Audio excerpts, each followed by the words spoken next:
In the meantime, somebody will show up.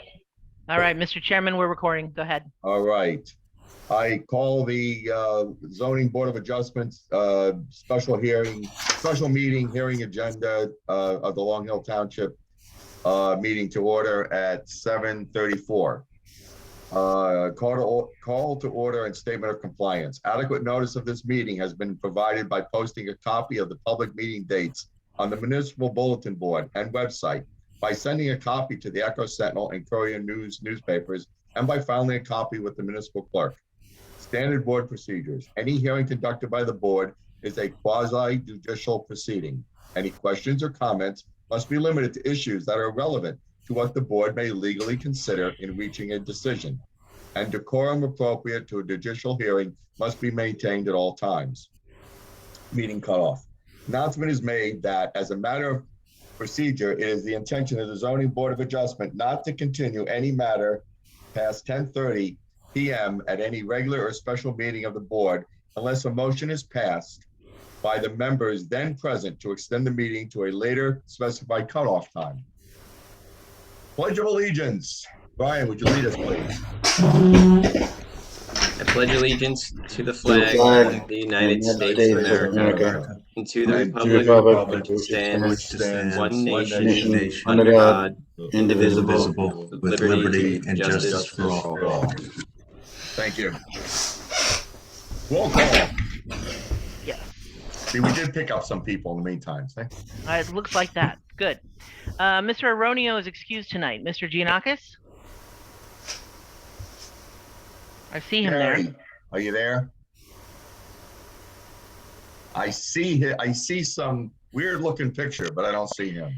And the Aurora Borealis, Yes. but okay. Oh, he's coming. I don't know. I strange. Okay, there. I see his. Gary? Gary, are you there? Can you hear us, Gary? Okay, we'll come back to him in a minute. Mr. Groskopf? Present. Mr. Malloy? Here. Mr. Rosenberg? Here.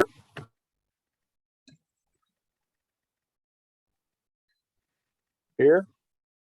We can't hear you. I saw the motion of here. Yeah, I think there's something wrong with your microphone. Go down. Now Oh, you can. now Now we we can can. hear you. Yeah, you had to switch to that microphone. All right, Mr. Rosenberg is here. Mr. Hain? Here. Ms. Robertson? Here. Vice Chairman Johnson? Here, Chairman Correct? Here. And circling back to Mr. Giannakis. Here. Chairman, we have a quorum. Great. Terrific. All right. We don't have the minutes, right? They're not done. No, they're not complete. Oh, So we'll okay, do that's them fine. first meeting in January. That's fine. Just wanted to check. Okay, resolution. We have the DOR LLC resolution. Did everybody have a chance to review it? Did any changes, Yes. comments? Yes, Tom. No? Oh, I was just confirming I read it. Okay. Any comments, changes, suggestions, typos? Nothing? Okay.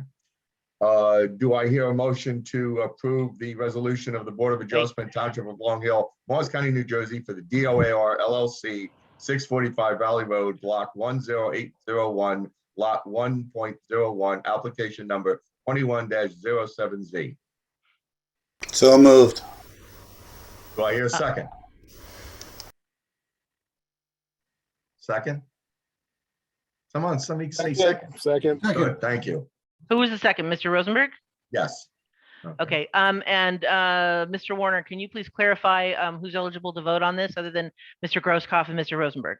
Well, we had, it was a 6-1. I don't have the list in front of me. I candidly thought you would have that, Deb. I'm sorry. And I forgot it too. Usually that. it's everyone but me. But I can tell you it's 6-1, so just make sure that the Brian was the no. voted So it was everybody no, but Brian. doesn't vote on Yes. the. That was Brian? Yes, so Yes. so Vice Chairman Johnson is the only one not eligible then. Okay, great. Okay. Mr. Giannakis, I'm sorry, let's start with the motion. Mr. Groskopf, Yes. Mr. Rosenberg, Yes. Mr. Giannakis, Yes. Mr. Malloy, Yes. Mr. Hain, Yes. Ms. Robertson, Yes. and Chairman Correct. Yes. I'm Motion sorry. carries. Resolution Mis- done. Mr. Chairman, before we go on, Deb, Yes. it can't be 7. If it was 6-1, only 6 people can vote. So one of those, So at one, least one of those board two, members was three, not eligible, maybe was an alternate. Yeah, probably Yeah, Ms. I Robertson. think I couldn't vote. Yeah. I was Okay. there, but I so couldn't just vote. Thank you. take, I mean, we appreciate your yes now, but okay. Thank you. Okay, Thank so you we've got for that out of the- okay. clarification, Steve.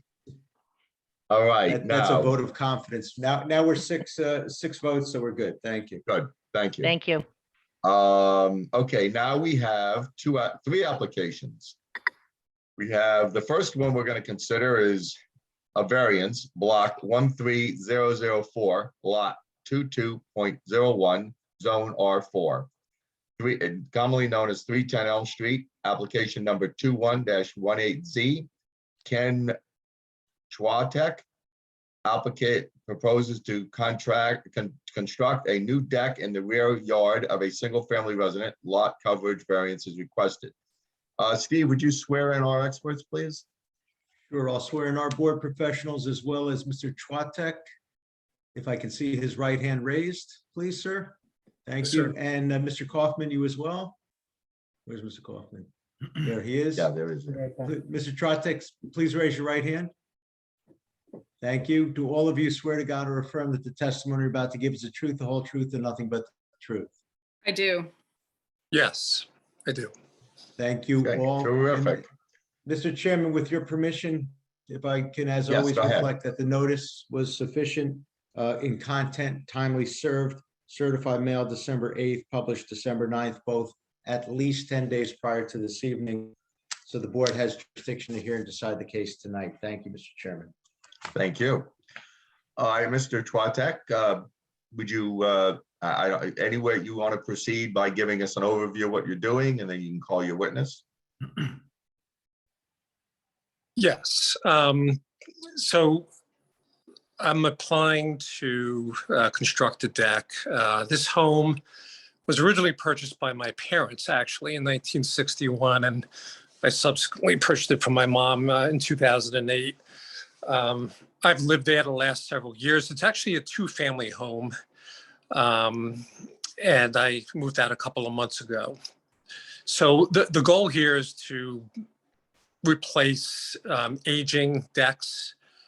The property itself, because of my attachment to it, it's the house I grew up in. I've slowly been improving it. I've done some substantial renovations over 10 years ago, and since then continue to improve the property, new water heaters, et cetera. And the decks are basically the last step for me to finish the improvements and have a property I think is very well kept and presentable, and might be something that I move back to at some point. Like I mentioned, I grew up there. I went to St. Vincent de Paul and have a long history in Long Hill Township, and it's just my objective to keep the property up, improve it, and the backyard itself and the situation is very accommodating to sitting and enjoying the back, and I think I'm trying to do it in a tasteful manner.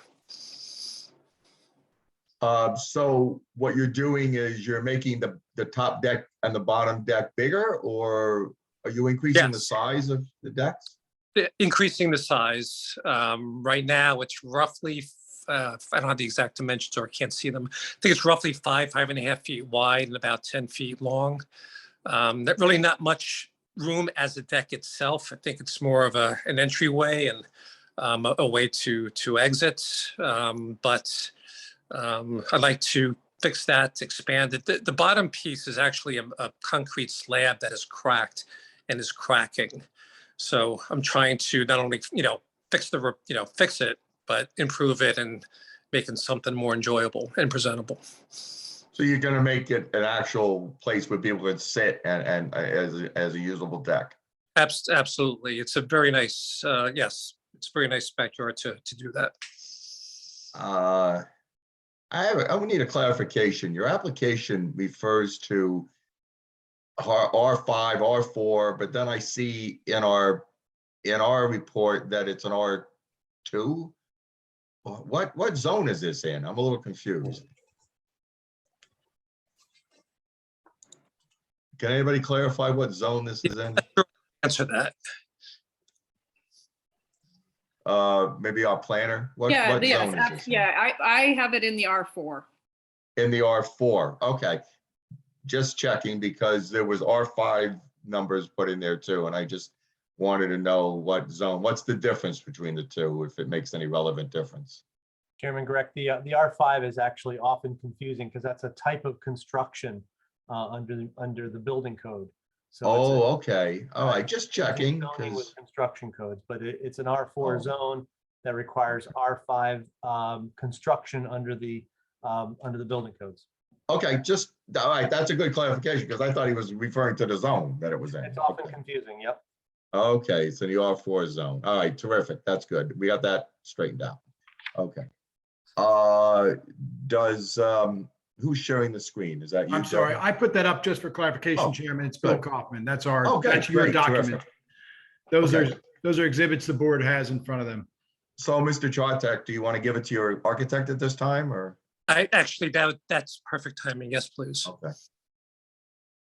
So I guess good segue. Good evening, everyone. I think Mr. Schwatek gave a pretty good summary. I just wanted to give you just a sort of factual overlay so we know where we're looking. I'm referring to. Before you do, Mr. Kaufman, with the chairman's permission, even though I believe the yeah. board is familiar with you, if you could give us your name and business address Sure. and just confirm that the board accepts you as an expert in the area of, in the field of architecture. Yes, of course. William Kaufman, the principal and owner of West Sketch Architecture and Construction in Millington, New Jersey. And the address is 1932 Long Hill Road, Millington. My license, my New Jersey registration is current and active. I've been in practice since 1990. I think you were Okay, accepted a month ago by this board, so. Yeah, it's up- I don't see any reason not to accept you. So you're an architect. Thank you. Great. Sometimes I wish I weren't, but I'll take it when I can get it. So Be careful, you might end up a lawyer. Go ahead. There you go. someday.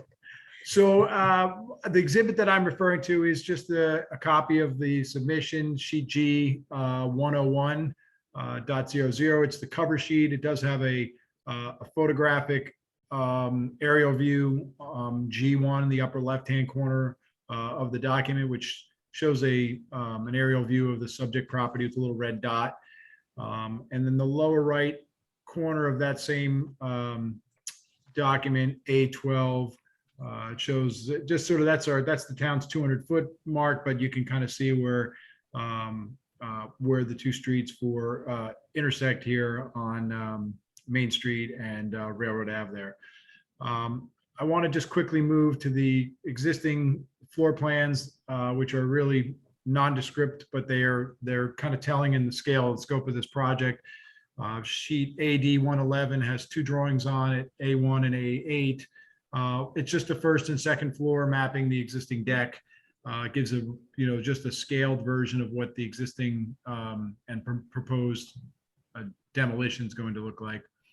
I'm going to skip along quickly to sheet A111. A111 has three drawings on it, but I'm referring to A1 and let's see what the other one is. I think it's A8 at the bottom. These are the floor plans that show the size of the expanded, the proposed deck, two-story deck that Mr. Schwatek had referred to. It is approximately 14 feet by 15 feet in square. It's not a perfect square because there's some L-shaped cutout here to the west, which receives the stair that takes you to the second floor. It's on or about grade, this lower level. It's a little bit above grade. There's a railing on the east side and just in the small portion of the west side. And then the upper deck just has a simple railing around the entire square shape that's being proposed. So you can see it's not a huge deck, it's just a sort of a minimal size, about the size of a small living room or a dining room, something 15 by 14. The next sheet is sheet A201, and those sheets depict the decks elevated. Again, probably the most telling one would be G1 at the top of your screen, top of your drawing. That's the rear elevation that faces the backyard. And that just shows the stairway going to the second floor of the deck. The lower deck, as you can see, is just a little bit above grade there. So there is no railing facing the back. There was a question on the planner's report on these next two drawings on the bottom of sheet A201, drawing A1 and drawing A8. There's only railing indicated along the western edge of the property, not along the east, because that's a wide step there that takes you up 2 risers. Some details which may not concern the board. The last sheet that I just wanted to point out, and I had up earlier during the testimony of Mr. Schweitek, was the photographs, and that photographs just give you an indication of what it looks like now. Some of the improvements you can kind of see in the front on the lower drawings here, but what's been done, and then the back is just what's being removed. So this deck that you can see in the top picture, number 1 and picture number 2 and 3, really, the stair will be similar, just moved out a little bit, and the upper deck will be expanded so that you can actually use it instead of just being an entrance stepway there. And then the bottom is just you can see in a little bit in picture number 1, there's a concrete stoop that's being removed, and that's also being expanded so that there's some more usable space there. I think that's really it for the exhibits. A couple of just points. I mean, there is, we did our best here just to try to make this as simple as possible, and it turned out to be a little complicated because there's a provision in the ordinance. I'm sorry, someone trying to speak? Guys, who's, what do we have the extraneous noise coming in? Deb, could you mute Gary? I think he might be coming in. Mute who? Gary? Yeah, hold on. Oh, okay. So I gotta get to him. All right. Huh? Yeah. Okay. Deb, are we, Mr. Chairman, are we going to have a brief hold until we get Board Member Giannakis back? Is he there? I can't see his picture, so I don't know. No, he's. It looks like. Now he's back. Yeah. Okay, he's back. Okay, good. Please let the record reflect that Board Member Giannakis did not miss any testimony. We waited for him. Okay, good. So there is a variance requested. We did our best to make this simple. However, there's a slight, a bit of, I wouldn't call it complexity, but in the way the calculations for lot coverage are made is that the decks are calculated as 50% pervious coverage. So the chart reflects a 1,912 square foot coverage on the existing property, which include, or the existing conditions, which include the concrete deck. And then the proposed shows a 1,946 feet, which is a small increase because even though we've increased it substantially, we eliminated the concrete stoop. So the net result is it's a really tiny increase from 31.9% to really 32.4%. I think the planner may have had questions on the method of all that, and I think we arrive at the same numbers, but maybe slightly differently. I just wanted to clarify that. So that's really where the variance comes into play here. It's really that change in calculation. We tried to make it come out exact, but in the dimensions of the decks and the staircases, it just doesn't work out exact. Otherwise, we would have tried to have a net zero, but it's pretty close. And that's really, I mean, that's the extent of this application. I don't really feel the need to blabber on about it unless the board has specific questions or any of the board professionals have any questions.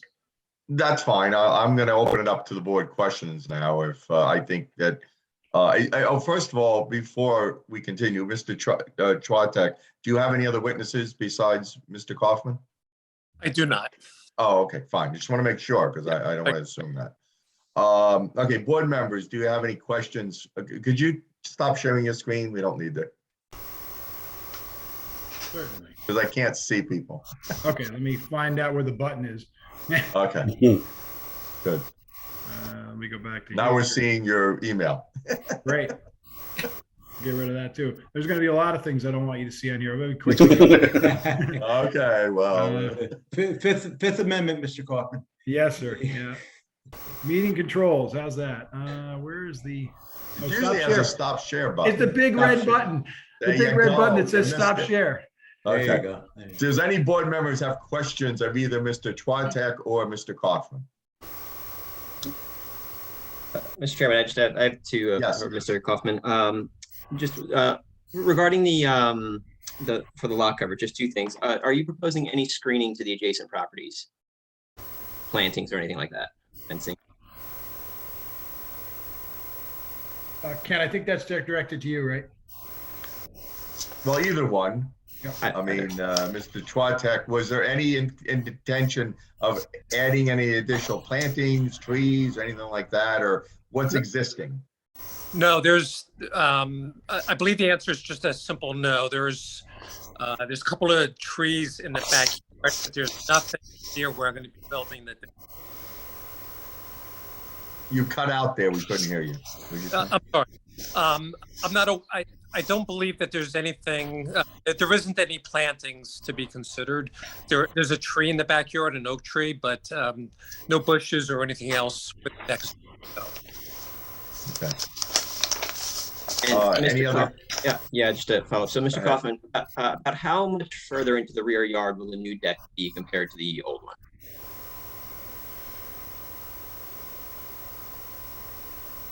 Give me 1 second, and I will give you a dimension.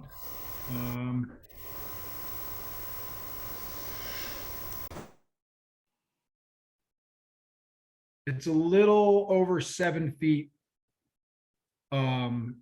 Closer? Closer to the rear yard than what it's Okay. there, what currently exists. Okay. Okay. And that And goes we- for the top and bottom one, right? Correct, the top and bottom. They're both about the same. The top deck kind of aligns with the concrete pad below it. Okay. And then in terms of the lot coverage, I know we're going up a little bit in the calculation changes because of the 50% on the deck.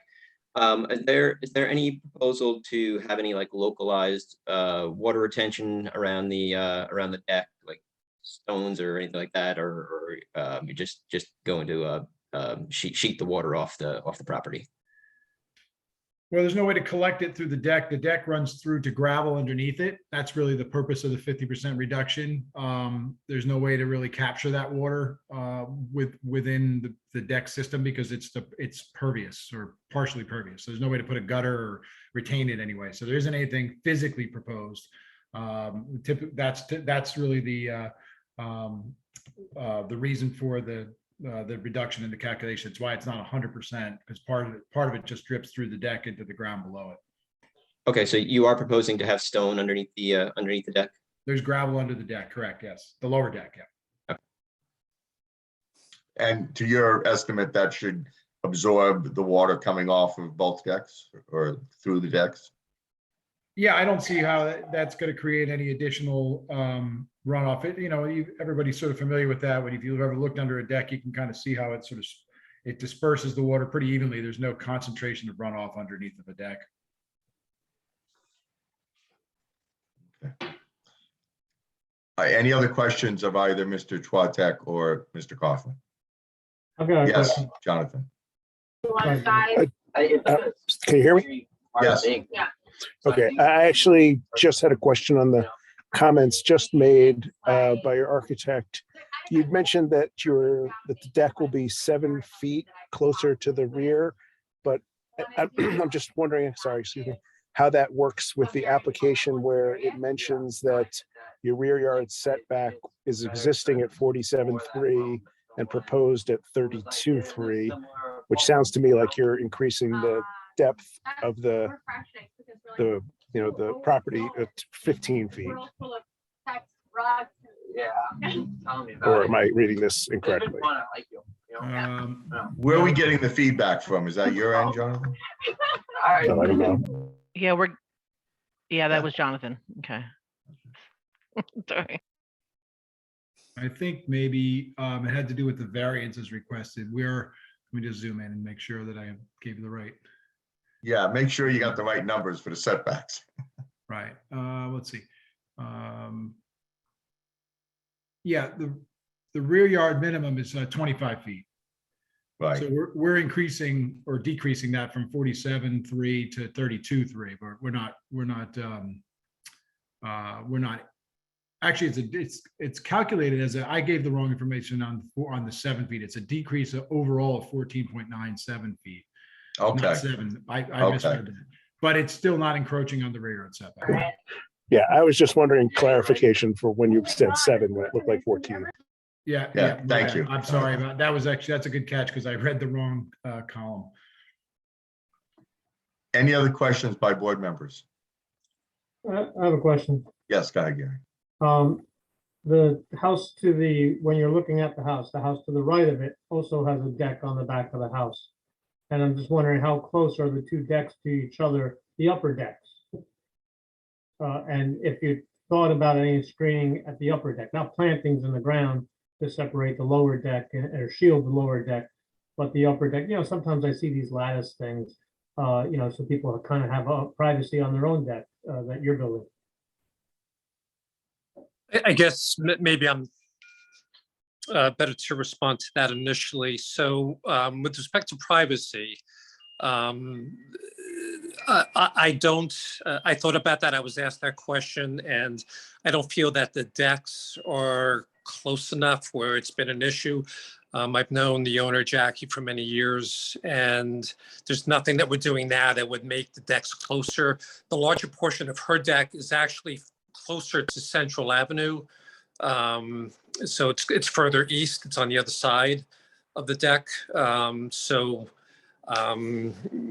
There really isn't any change with respect to the closeness of the larger size of her deck to what I'm proposing. And we actually spoke about it, and she got the notice, and she's perfectly fine with what I'm suggesting. But yeah, so I don't feel the need that for any privacy fencing. Okay, just wanted to know if it was explored because the people upstairs are going to be enjoying that deck more with more people, and that they can't enjoy it as much now. Maybe they're not out there as much.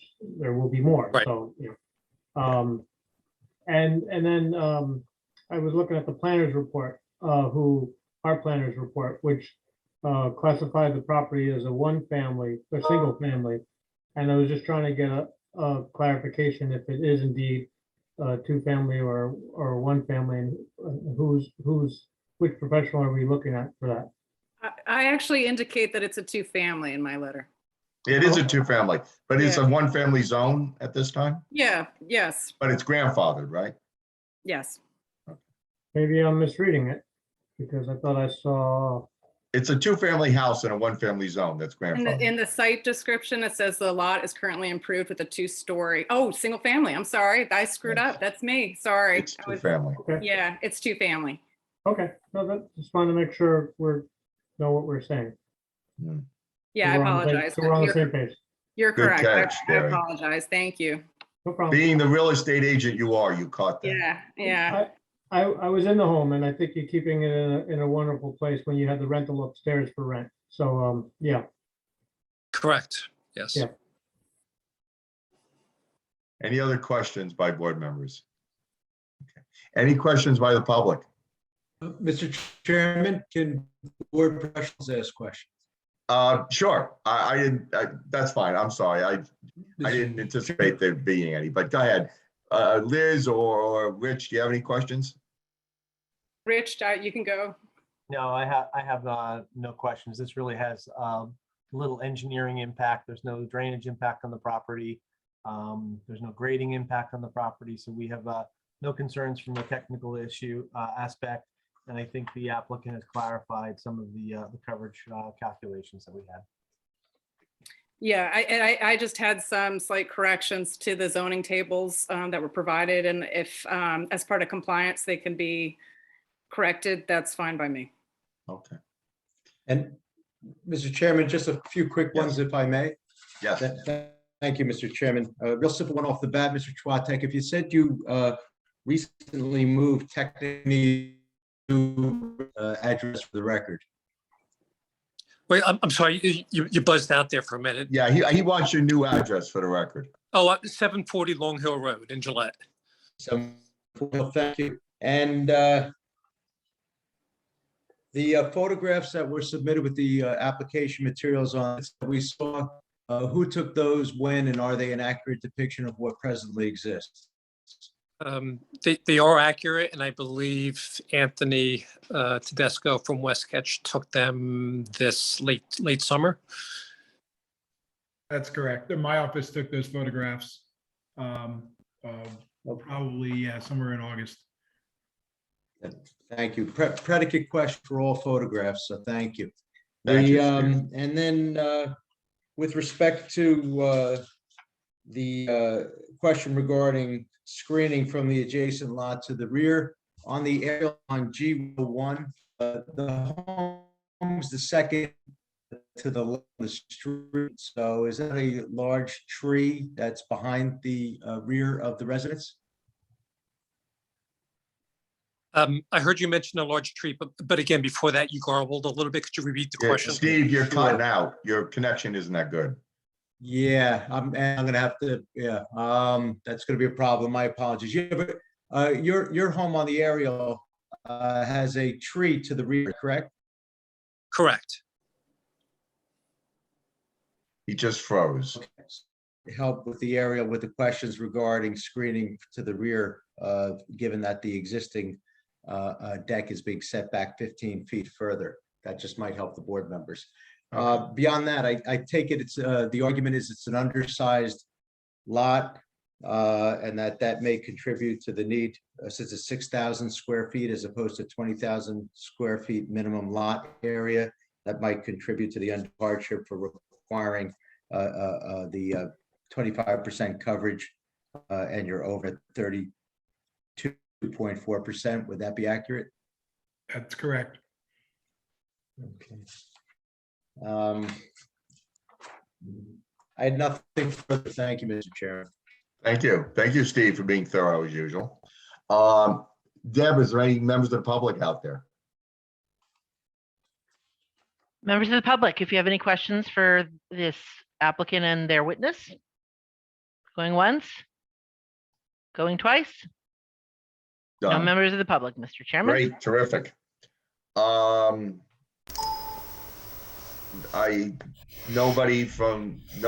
last minute questions? Good. Mr. Twatek, would you like to sum up or give us a little summation of why you need this? Sure. Again, it's a long-term family property. It's something I obviously have spent a lot of time in. I've taken care of. I appreciate the tenants that I have. I think they're very good people, and I just want to maintain the property, keep it up to date, and have it available for me later as needed. And I don't want to overdo it, but I just love Long Hill Township, and I just I'm hopeful that this project is approved. Thank you. All right, Brian, would you start the deliberation? I'm in favor of the application. I think they've demonstrated that it is an undersized lot, which contributes to the lot coverage issues. It's a minimal increase of lot coverage that would allow for the full use of the property. I think it's consistent with the purposes of the land use law and the uses permitted in the zone, and I'm in favor of the application. Thank you. Tom?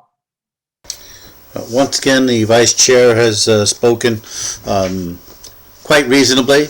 To my mind, the positives outweigh any negatives in this account, and it makes good use of a property that's been in this man's family for quite some time. And I am in favor of this application. Thank you. Mike?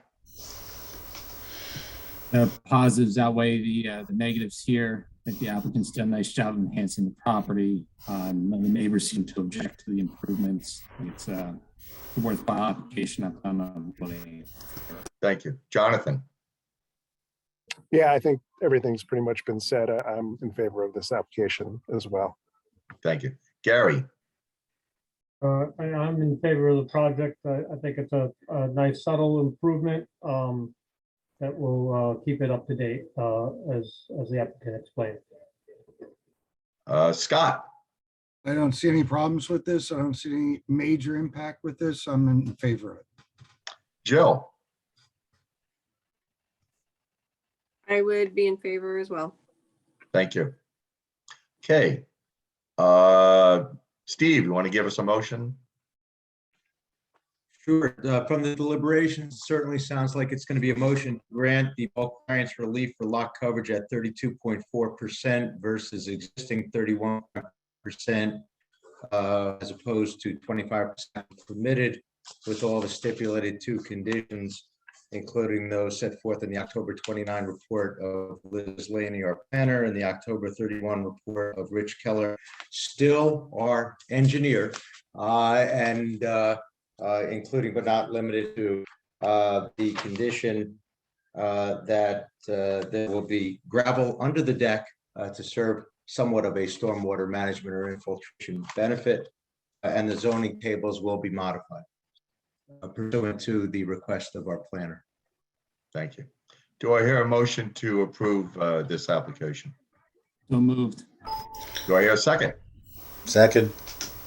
Okay, roll call. Mr. Malloy, Yes. Mr. Grosskopf, Yes. Mr. Giannakis,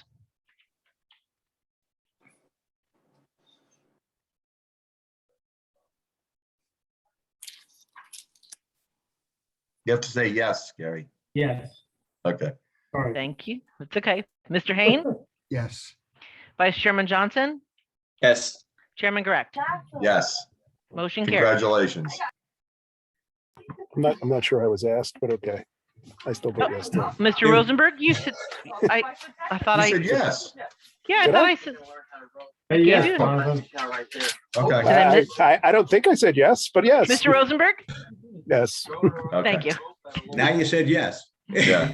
Apologize. I thought I got Don't you. leave out. Don't leave him out, Deborah. What are you doing? I know. We're still waiting on Gary.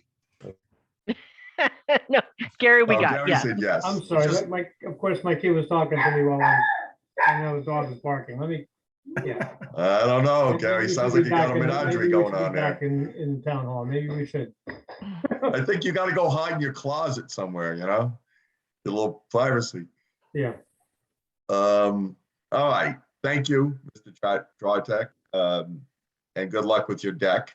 Yes, And, thank you for this process and your consideration. I really appreciate it. We appreciate people improving their property.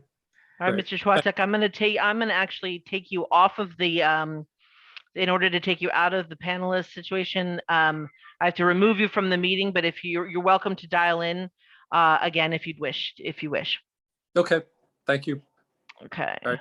Have a good meeting. Thanks. Yes, thank you. okay.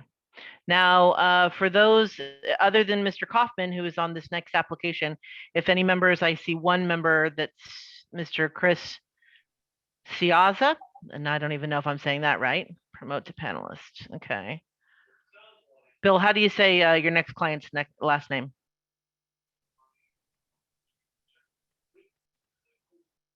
You're gonna put me on the spot for that one? Is your client? Why not? Before the chairman announces it. Just call him sir. He really commands Oh, there that you level go. of All right. respect. Our right. next- Sir Chris. Are there Well, any I'm other, just gonna call him Chris. anybody There you else, go. Bill, for this application, for this next one? No, it's just Mr. Chiazza and myself. Okay. Piazza. Okay, it sounds good. The next application is block 13404, lot 1.04 in zone R2. 35 Morristown Road, application number 21-19Z. Chris Ciazza. Applicant proposes to construct an exterior staircase from the basement level at the rear of yard of a single-family residence. Lot coverage variance is requested. Is the applicant present? Mr. Ciazza, would you put your camera on so we can see you?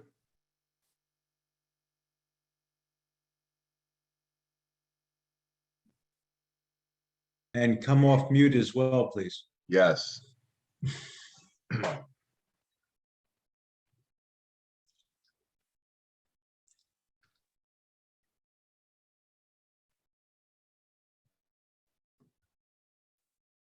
We need your camera though. We have to see you.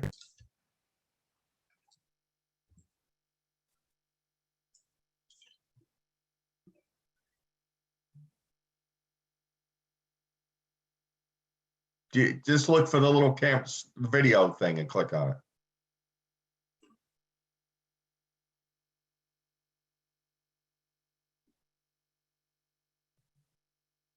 Do we have an available teenager that can go help him?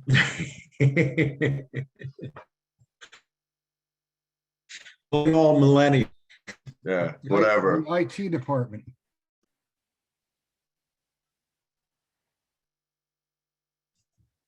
Mr. Chris, are Ciazza, you there? are you there? Yeah. Can you hear us? He's not responding. Bill, maybe you could give him a call. You have his phone number? Yeah, let me see if I can. Maybe there's some technical difficulty on his end. He doesn't realize it.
Maybe he should drop off altogether and try coming back in.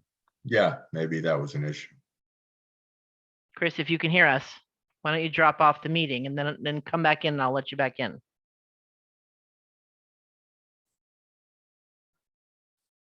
I think he's talking to him. I think Bill's talking Yeah. to him.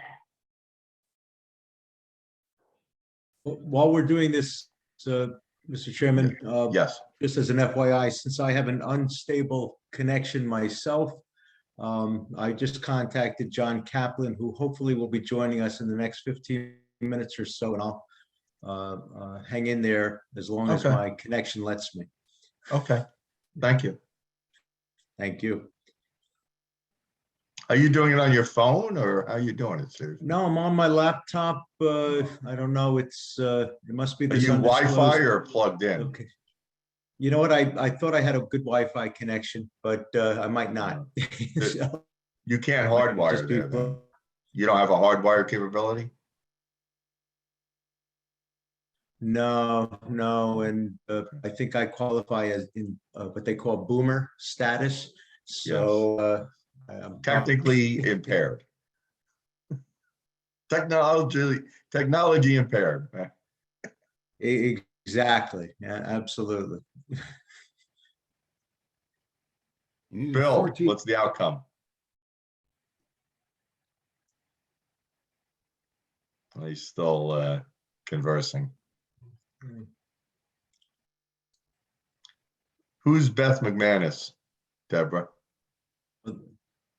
Beth McManus is the planner for For this application? for Main Street. Oh, Main Street. yeah. Okay, so, Main Ave, yeah. okay. I forgot. I didn't see her name. Okay. Mr. Chairman, I've reached Chris Ciazza, and his camera is not functioning on his computer. He can hear everybody, but he's not able to. Can he go on his phone? Can he do it? I was going to say we're going to have to swear him in, You and have he to has see to be him. visual. Yeah. Yep. Let me try that. Okay. Yeah, tell him to use his Chris, iPhone. do you have a whenever he's calling phone? in. Can you dial in? Do you have like an iPhone or a smartphone? I'm calling in, Brett. I'm calling into the meeting via Zoom. I do this all day long. I did it today all day at work fine. I just can't get you guys. For some reason, I'm not getting audio into the meeting. But Tell him, Bill, tell him to drop off and come back on. Maybe Try- his connection wasn't good. Try to drop off completely and just reconnect through your phone without using the dial-in. Use the link if you have an internet as a smartphone. That'd be the way to go. that's what I'm just to let you know. That's what I'm doing. I can see you visually on my large. All right. Wait a minute. What's his telephone numbers? I don't have a microphone or a camera on this machine. That's the problem. Got it. Okay. The phone number that he's calling in, Deb, is 908-580-3969. All right. Let me try to promote that one to panelists because I have that one here more. See, now it's not letting me promote to panelists from a cell phone though. Shoot. Does he have a different device he can use? Yeah. Good. What was that, Chris? It's not a cell. So I'm just calling from my home phone. Oh, he's calling from a landline there. Oh, well, that's why. No, Okay. you can't. You have to use a cell phone or a computer. Yeah. Okay, I can call in right now on a cell. No All problem. right, sounds good. Okay. Right, All wait, right. I'll wait. call in right now. Got it. Remember years ago, they used to have picture phones? Yeah. So, Mr. Chairman, we don't need him to call in. We need like a visual so that he can be. Well, he's gonna use his more- cell phone. He's gonna call in on his cell phone and then get a visual. Right, He but was that- calling that- in a landline with no picture. But it's He not was using a calling. landline He and his needs a laptop link. and his computer with no camera. He's going to go to the link on his cell phone and then we can see. That's what I'm saying. He's gonna need to access this via email if he's using a phone, so be it, but he can't call into this. No, I know. We'll see. We'll see what happens when he does. Yeah, I know. I caught you on that one, but we'll see. Maybe he meant call in by connecting to his cell phone. I hope. Deb, just one thing. My name is typoed. I don't know if you noticed. but- so. Jonathan Rosen. Oh, look at that. Yeah, you left out the N on there. What's the matter? Sorry. It was Roseburg. quick You got to change your name, Jonathan. rename. Rosenberg. Hey, you know what they say? A rose by any other name is still a rose. There you go. Sorry about that. There's no spell check on the Zoom thing when you send it.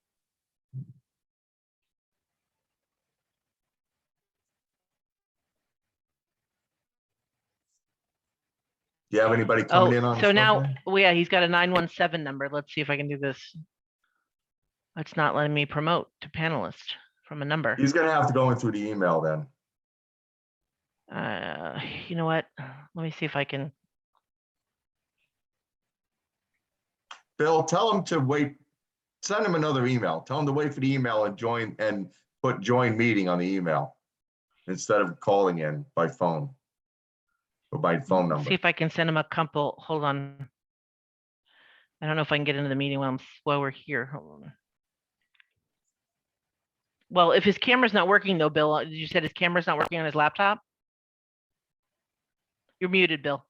You're muted, Bill. If he has a camera on his phone, it should be able, if he has the app. Yeah, he should work on his phone. He's just calling in. He's not using the Zoom app. It doesn't seem. Right. Yeah, right. If he calls in on a phone using the phone number, we're not gonna get a picture.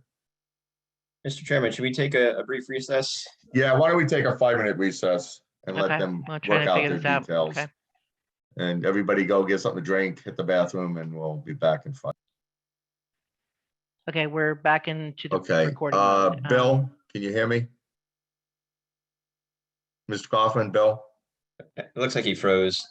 Oh, that's great. That's nice. Now he's got no connection. It's comedy of errors. Where'd he go? Oh, He's where'd he go? gone. Now he just dropped off. Now he's gone altogether. Oh, great. Maybe we Okay. should just bring in the next group. Yes, exactly. Okay, deeming this the application, unfortunately, we're having technical difficulties with the applicant number 21-19Z. We are going to move on to the third one.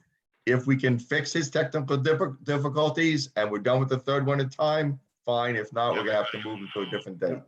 Bill, Yeah, well, I'm we're gonna sorry, have to Chairman. move He's- on to the next one. Okay, he says he's logged in and he sees everybody on his, now, but Deb, do you see him? I see a 917 number. The only problem is I believe he's coming in just dialing direct and not using a link, because what happens is I should be able to promote him to a panelist, and Right. it's not allowing me to do that. I just clicked the Zoom link and I'm using the Zoom app, so I don't know what to say. Does he have a picture available? Progress. A video? I'm sorry, what, Deb? Does he have a what? Hold on. If I allow him to talk. Can you see me now or hear me now? Oh, they're hearing you through me. Let me. He's ask on to mute unmute. when it comes to our You're screen. muted on this, I can see your number muted. Can you see a screen, something on your screen to unmute? Can you unmute him, Deb, or no? I'm hitting ask to unmute, Oh, but I don't have the power. I don't have that much power. Chris, you have to unmute yourself somehow on that screen, on your screen, if you have a button or that you can see. Not doing it. Am I there? Nothing. Are you hearing me?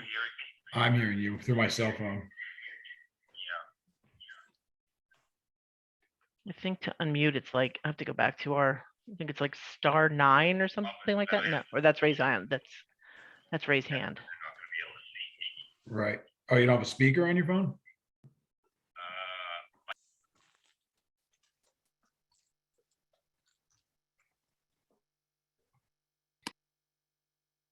All right, Bill, we're gonna have to move on. I Okay, can't wait any longer. I understand. Mr. Chris Careza, we're gonna have to move on to the next application. If in the meantime you can fix your issue, we may be able to get back to you today or tonight, but if not, we're gonna have to move you to another night. I'm sorry, but we have to see you. So I feel bad, but we can't continue unless we can see you. Yeah, the carry date, Mr. Chairman, would be January 4th. That's fine. Oh, wait a minute. Are we meeting on the 4th? I thought we were meeting after. No, we're still meeting on the 4th. Yeah, Oh, okay. All right. because Okay. we would carry, well, we're carrying Mr. Chaz's application, and if we have to carry again Main Avenue, that's what we're meeting on the 4th. Okay. All right. Okay, that's fine. Hopefully we don't have to, but all right. So now moving on. Okay, let me start promoting to panelists. Beth is already here. I'm going to promote Tony Clintock now. Promote to panelists, and I need Fred Zelli, Rocco Campanella, I believe, and Bill Hollows. I think Bill's on this one. Yes, he is. Bill's on this one too, right? Yeah. Yes. Yep. Oh, Chris Jada just came in. Now what? he just showed up as I can promote him to panelist. Oh, let's see. Okay. All right. Sorry, everybody. Let's promote to panelist. All right, Chris. Where is he? Hold on, give it a second. Can we see him though and hear him? I still can't see him. No, this is what we had when it first started. Yeah. Right. No visual, no go. Okay, I'm gonna leave him there for now. Let's go Okay. to Main Let him Street. leave him there for now. Okay. Yeah, because I The can't take next him down. variance, it just so all the public knows what's happening, we have a little technical difficulty with application 21-19Z. The applicant could not appear with the camera, and as such, we couldn't continue with his application. But if that changes and we get done with this application, we will hear him. If not, we'll hear him on January 4th. Now, the next one is a use variance carried from May 4th, 2021, May 18th, 2021, July 6th, 2021, September 7th, 2021, October 5th, 2021, and November 16th, 2021. It's block 11606, lots 17 and 18, known as 224-226 and 230 Main Avenue. Application number 21-03Z. It's the 224-230 Main Street LLC. Applicant proposes to merge the existing two lots and construct a two-story residential apartment building consisting of 6 units on the ground floor and 5 units on the second floor. The applicant is currently bifurcating the site plan approval and seeking only the required use variance at this time. Which, Mr. Chairman, I think we need to make, I think we, some changes on record for the way it's listed on the agenda. Correct, Okay. Mr. Zelli? First, so this is That was now, corrected at the first meeting, but yes, that's correct. This is no It longer a was, okay. bifurcated application. so Oh, as it's no longer clarification. I'm sorry, I'm just reading what's here. I'm No, sorry. it's my It's not fault bifurcated. on the agenda, which I forgot to take it off. So this is Okay. now, it's a use variance with and preliminary and final site plan application. And so the bifurcating, we're no longer just bifurcating, it's full site Right, plan we're not approval. bifurcating, good, okay. Correct, okay. Sounds good. All Thank right. you. I just wanted to make that note again, since I did not change it on the agenda. Okay. All right. All right, That's correct. Thank you. okay. Thank you for that, Deborah. Okay, I see everyone's ready to go. Fred? Yes. Okay. Good evening, everyone. Frederick Zelli, Bisogno, Leffler, and Zelli on behalf of the applicant. Mr. Chairman, if I may, Mr. Warren and I spoke earlier, and we thought it would be a good idea to state the relief that we need specifically. It might be a good idea just to do that right now. Fine. Yeah. So we have use variance for the relief from section 124.1, which prohibits ground level residential apartments. That would be a D1 use variance. We also need D5 density variance for having 12.97 units per acre, where 5 units per acre is permitted. We also have, within that same 124.1, there's a prohibition against apartments being more than 1,000 square feet. One of our apartments, one of the affordable housing apartments, is proposed to be in excess of 1,000 square feet. It's a 3-bedroom apartment. We need a bulk variance for a height of 35.92 feet, where 35 foot is permitted. That is a C variance. And we need a bulk variance as well for 3 stories, where 2 stories are permitted. Finally, we need variance relief, which was discussed at the first meeting, for sections 142.1A and 142.1C of your ordinance, which are dealing with a development within a critical area, specifically in this case, the flood zone. We do have part of the parking lot in the flood zone, and then there is, that's subsection A. Under subsection C, the non-critical area cannot have more than 70% impervious coverage, and we do have in excess of 70%. Finally, and I don't know if this relief was discussed, I believe it is technically required, which is development permit pursuant to 143.9 of your ordinance. I just wanted to have that stated on the record. I believe all the information for that has been provided as part of the regular application. That's just a unique ordinance that you have that would apply in this situation as best as I can tell. Thank you. And of course, final and preliminary and final site plan approval as well. That's correct. Thank you, Mr. Zelli. Very succinct as usual. And Mr. Chairman, if Ms. Laney and I can just weigh in on that and hopefully Sure. confirm. Of course. From a legal perspective, I concur with Mr. Zelli with respect to his statement of the relief sought. And just to further clarify, perhaps, the D1 use variance I view as 1D, only one, O-N-E, D1 use variance, even though there are 3 requirements that are not satisfied under our ordinance provision. It's not 3 separate D1 use variances, it's 1 D1 use variance, along with the D5 density variance, the bulk variances, and the development permit application, and the 142.1A and C deviations. Also, Mr. Zelli, did you mention the RSIS parking exception required? I think you comply with the parking ordinance, but not the RSIS. That's correct. As you were speaking, I realized I had not mentioned that. So that is correct. We do need RSIS relief or an exception for that, which is number of parking spaces. Mr. Hollis testified, I believe it's 26, yes, 26 required, 23 proposed, although discussion amongst all of us at the last meeting that perhaps that could be further reduced since we do comply with the ordinance, and that might have some advantage with regard to impervious coverage issues.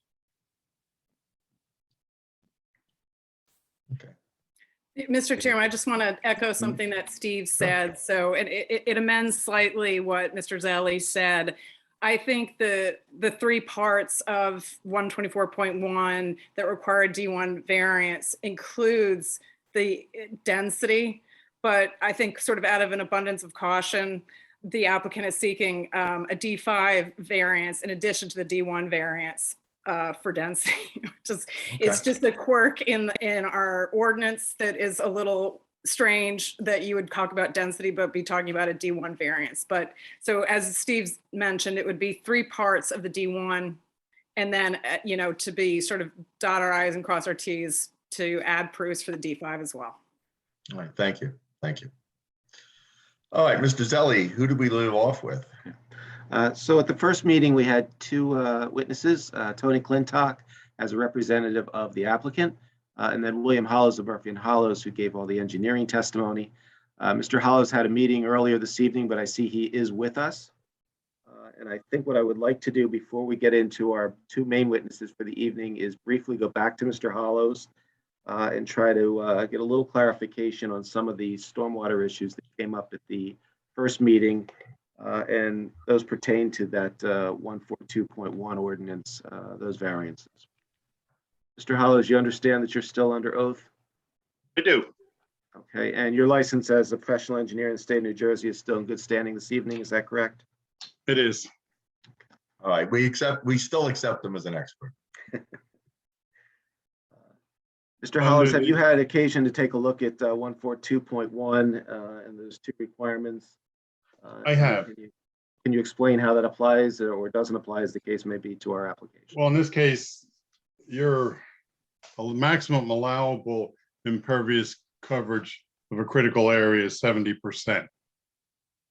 The existing conditions are 36.9%, and the proposed conditions would be 85.7% of impervious coverage on the non-critical area of the site. Mr. Hollows, I'm going to put you on the spot a little bit, maybe. As I'm looking at the plan, and I'm seeing a total impervious coverage of 15,839, correct?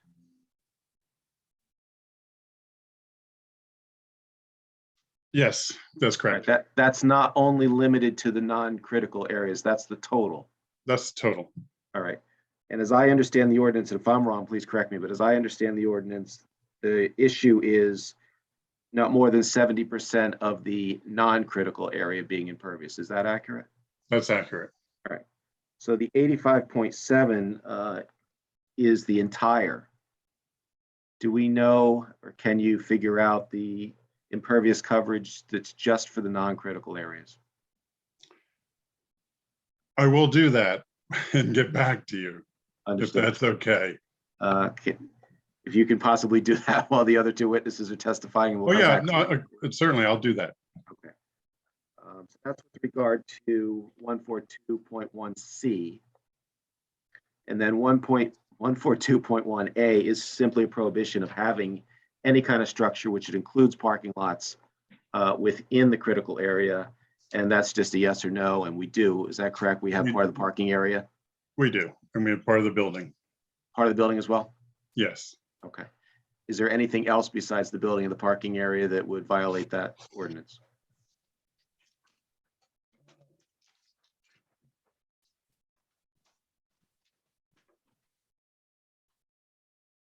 It doesn't appear that the walkways are in the, and it's really the part of the parking area and part of the building, which would be the parts that are the more southerly parts of the property or southwesterly side of the building and the parking area.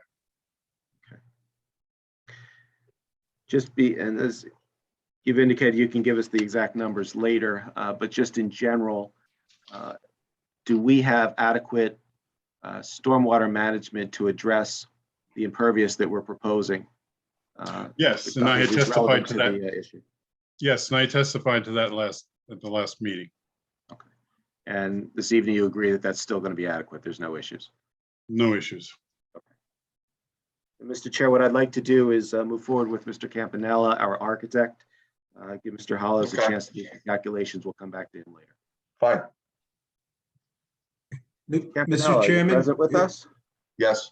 Who's Yeah, asking? Who's talking? if I can weigh in on a legal Yes, Steve, go ahead. question, real quick. Thank you, Mr. Chairman. I just want to confirm for the record and for everyone that both those additional variances, the 142.1A and C, if necessary, as well as the development permit application, they are all covered in the notice under what I refer to and others refer to as the catch-all section of the notice. So the board has jurisdiction if it finds the applicant proved an entitlement to that relief. The board has jurisdiction to grant that relief. No problems there. Okay. Okay. Steve, have we sworn in Mr. Campanella? I'm going to swear him in again out of an Swear him in abundance of again. caution. I know. Can you raise your right hand, Mr. Campanella? Do you swear to God or affirm that the testimony you're about to give is the truth, the whole truth, and nothing but the truth? I do. Thank you. Name and address, business address is fine, and please give your qualifications so the board can accept you as an expert in the field of architecture. Thank you. Rocco Campanella. Last name is Campanella. Business address is with Architecture Plus at 1130 Route 202 South, Suite B5 in Raritan, New Jersey, 08869. I am a graduate of the School of Architecture in 1980, received my license in 85. I'm a professional planner. I'm a licensed architect, a certified interior designer, and I've been practicing architecture as an independent firm since 1986. And your license is remains in current? good standing? I'm And sorry, Mr. Chair. Yes, I hold a New Jersey architectural registration license, and I am active in New York State, Pennsylvania, and New Jersey. Okay. We deem you an expert. Thank you. Thank you, Mr. Chair. Campanella, did you and your firm prepare the plans that have been submitted to the board for this application? We did. And have you and or members of your firm visited the property in person? Yes. Okay. And could you begin by taking us through, actually, if you would you please start by telling us what's present on the property now and give us your opinions of those buildings from an architectural perspective? The structures on site at the moment are in need of repair. They really need to be in terms of the office use and residential use. They are far from what we consider a standard today.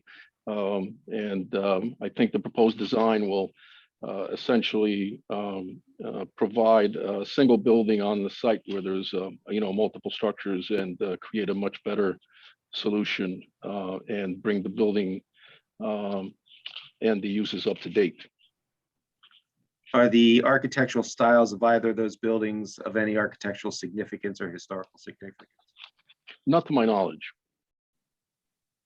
And if you would, please take us through what you're proposing for the site. Sure. Will you be able to post our drawings, or will the board be able to follow? Or You can share your screen, Mr. Campanella, or do you want me to pull them up from the website? No, I can do that. Let's see. Can everyone see? Yes, we can see it. Perfect. Excellent. Thank you. Actually, I'm going to go back one drawing to the floor plan, and I'm going to start with the ground floor. So we're talking about a 3-story structure. The ground floor, as you can see now on screen, the lower section is a proposed office suite. We're creating 2 handicapped accessible COA units on the back portion of the property, and we have access from the front and the back to both uses. There is both stairs and ramps to both the front and the rear. The rear ramp connects to the parking area, and the front stairs and ramp connects to the front street. Just above that, we have the second floor plan, which is essentially 4 units. All units are under 1,000 square feet, with the exception of the ground floor unit, which is a 3-bedroom. and I'm going to go back to that actually, just I wanted to capture that. So we're creating a modest 3-bedroom, which is about 1,200 square feet and change. We just could not do it in less than that to provide a modest bedroom size, amenities, and living kitchen space. All the other units are under 1,000 square feet. One stairwell serves from the ground to the 3rd floor.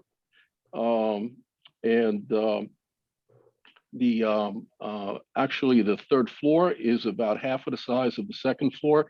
There's only 2 units towards the back. We purposely wanted the building to look like 2 stories from the front, and we only put the 3rd floor towards the back side on the facing the parking area. Again, both units are under 1,000 square feet. The dwelling units are connected by the same stair, and we have a janitor's closet on both floors to be able to maintain, the common areas in the building. So that's essentially the floor plan. There is a chart that on that plan that is of importance, and we talk about the building being a gross area 12,450. There are 7 dwelling units that are 2-bedroom, 1 that is 3-bedroom on the ground floor, and the ground floor units are handicapped accessible and co-designated. The ground floor office space is about 2,466 square feet. Mr. Campanella, just for the record, the other 6 non-COA are market rate rental units, correct? That is correct. I'll move on to the elevation drawings. We have all 4 elevations of the building, and calling out the basic materials and indicating also the building height. Our client wanted to make sure the building was attractive, fit into that village design, and we thought immediately of a porch as something that could really relate to the street well. We designed it in a fashion that we think will fit in well with that look in Long Hill. Picked composite materials that are being long lasting and maintenance free. Composite siding, composite roofing. You have an accent metal roof on the lower section that you can see, and there is a composite roofing on the upper section. The metal roof is this vertical standing seam on the 1st floor. We created 2 dormers and a nice, front pediment to kind of with a little focus on the front entrance off of the main street. The building height is considered here at its worst case scenario, which is the lowest point of the front grade, and goes to the very top of the roof, and we're just over the 35 feet 11 inches, about 11 inches higher than the required. The required, you can see the dotted line is right about here, as at the 35-foot point. So we exceed that by about 11 inches. One of the reasons for that is, I think, better explained when we look at the side elevation of the building. This happens to be the right side elevation. So we wanted the front to look like 2-story with the, the dormers and the gable. But on the back side, we put on basically a large shed dormer that can incorporate the 2 units. And we just have enough height to get the right floor-to-floor height to accommodate office space, the floor-to-floor height to accommodate residential, and again, floor-to-floor height to accommodate residential on this level. And we exceed that height. You can see the dotted line of the required setback of about 11 inches, which is right there. We could easily bring that down 11 inches by changing the roof pitch, but we thought it would really look best, if roofs at a certain pitch get lost, and we want the roof to have a presence on the main street so that if it's too flat, it's just not going to be read and it's not going to look very well. So that was part of the reason for, and the criteria for extending that 11 inches that we took beyond the 35 feet required building height. On that same drawing is the rear elevation on the upper left, and the left side elevation, which is very similar to the right. Only thing that really changes a bit from right to left is some of the grading, as you can see, the site pitches from right to left as it gets lower right to left. Campanella, is it with regard, let me just ask one question. With regard to the height, is it fair to say that if the ordinance required measurement from the average elevation rather than the lowest, we either wouldn't need that variance or it would be much less? Yeah, in fact, what we did was we calculated the height from the average grade from the, on the front side. So if we took the average grade of the front elevation, so if we took the average grade essentially between this point and this point, we would actually be a 30-40-11 to the top of the roof. We'd be actually 1 inch lower than the maximum building height. So the reason we need this variance is because the ordinance in the Long Hill Township is somewhat unusual in that it requires the lowest elevation to be used. Yeah, typically the building code measures building height to the midpoint of a roof on a pitch roof. Most others will take in consideration the average grade or the average front grade, as I had noted. All right. Thank you. I just want to make that clarification. Go ahead. I think the other drawing I'd like to bring in is the color rendering. And Mr. Chair, that was submitted as part of your package. This is not. Yes, I know. Thank you. Danny, we want just to give the board, Mr. Chairman, a feel for the, with some shades and shadows and colors and textures, what this will look like. And again, it was important to us to have that relationship to the street. I walked the street a few times, and it's a nice street, and this will really complement that street. Mr. Campanella, what is the depth of the porches? Porch areas? So, yep, I'll go back to the prior drawing. Can you still see this? We're seeing the color rendering. Color rendering. Okay.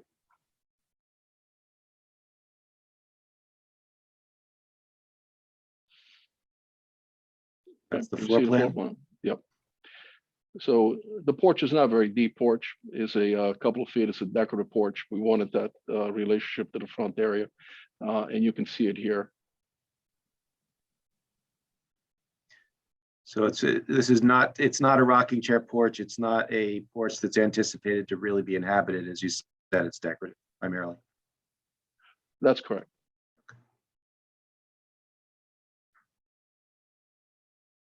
Could you speak to the materials that are being used for the exterior? Sure. The gray color you see is kind of a soft gray, a warm gray, a composite siding, something hardy plank, which we've used quite a bit, or painted boral, cementitious in nature. That just it's a very good quality and really lasts. The metal roof is a standing seam metal roof, something like an Addis, or gives that standing seam metal roof look that was popular, in this style of architecture. The shingles themselves are just an architectural heavy roof shingle, and we have a little bit of thin stone on the base to complement that. And the rest of the trim is also composite. So everything you see in a white trim is a composite hardy plank or boral like cementitious siding painted in the white color. Could you tell us about ingress and egress and fire suppression? Sure.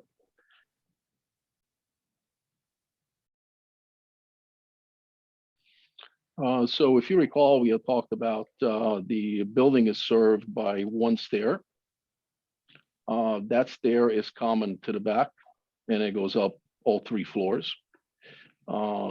So these 2 units would have that means of egress, and once they get down to the 2nd floor and eventually to the ground floor, they're getting out to out the front, out of the back rather, facing the parking lot. There's a little covered porch.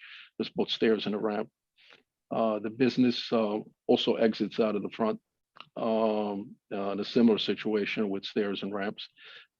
Parking is towards the back, the driveway is here on the right side, and Main Street is right here in front. And in an emergency situation, the residential tenants would also be able to exit through the front, correct? Once they get to the 1st floor. Yeah. The residents will have egress through the emergency egress, through their windows, through the stairwell. We're permitted to have 1 means of egress for 4 units. Of course, the entire building will be fire suppressed, so they'll be totally sprinkled. But is there anything, once the residential tenants are on the first floor, is there anything that keeps them from leaving through the front? For instance, if the back exit were on fire? They would not do that. This tenant, you would have a door one way. It's possible that if we divided these two tenants, this tenant into two tenant areas and provided a common corridor, we could possibly get a corridor here, creating that two means of egress for the residential use. But we're compliant as designed. Okay, thank you. And just to reiterate, this is a sprinkler building. That's correct. It's fully suppressed sprinkler buildings. Campanella, how does your design, particularly your exterior design, do you believe fit in with the surrounding community architecturally? We do. I think it'll be a nice fit for the street. I think it has that welcoming village look that has been well received in town, and we hope that the board likes it. I think it's going to be a successful design that very compatible with the other buildings that are starting to come up along, Long Hill, that are newer structures that I think going to fit in nicely. Thank you, Mr. Chair. I have no further questions for Mr. Campanella at the moment. You can stop sharing your screen now.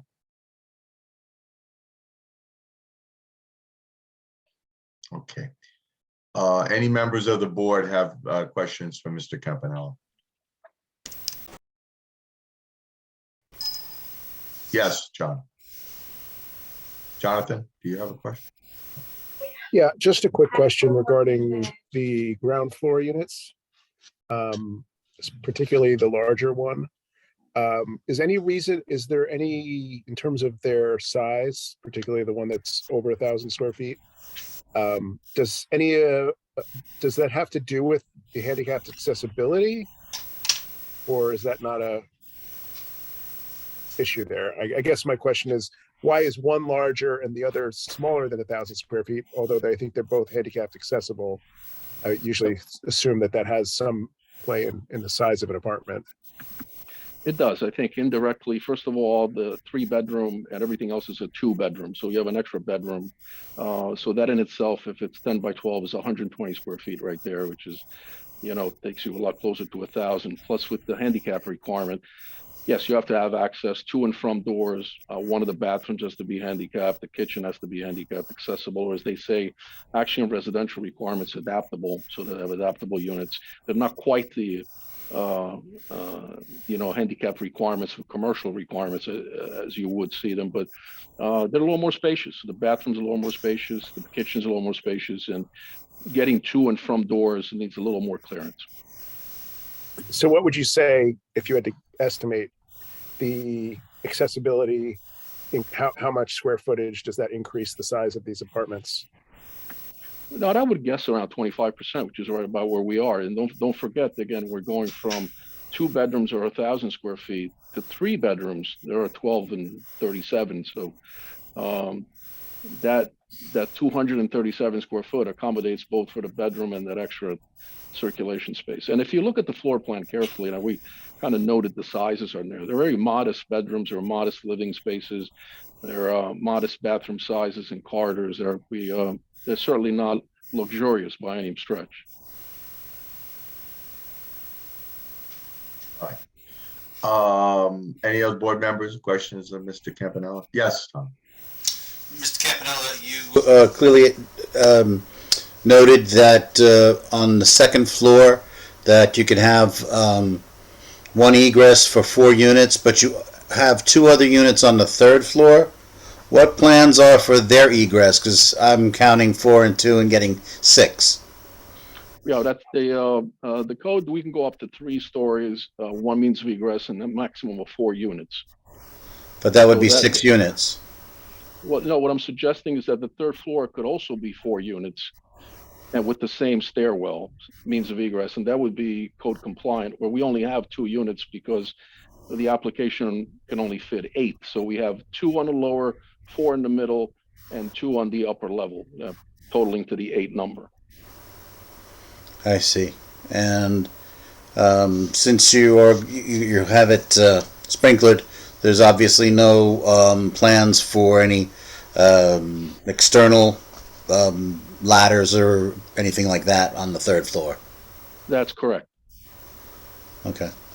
I would leave that to our fire chiefs around here to tell us what's up to snuff on that. Okay. I think I'm good for now. Thank you. Any other questions by board members? Sure, I have a question. Go ahead. Could you speak to exterior architecture lighting in terms of lighting on the facade of the building, uplighting, anything regarding lighting, proposed lighting on this building and how it relates to our ordinances? I think that's a great suggestion. I think that not enough buildings are accented enough, so to speak. I think, for example, our building will really do well with some very soft porch lighting, and perhaps some lighting in the dormers and to wash the building from the street and possibly even the right side. So I think we could collaborate with the township engineer to give that some thought, and if the board was open to it, we could add some lighting to make it safer, as well as give some accent lighting to the building, which will render in a nicer light.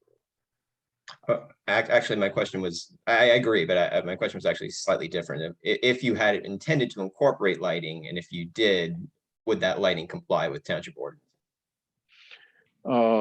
I think so, because the architectural lighting we're referring to, I typically deal with it as not really parking area lighting, would be soft lighting and well below the levels of parking area lighting. They're really actually architectural accent lighting.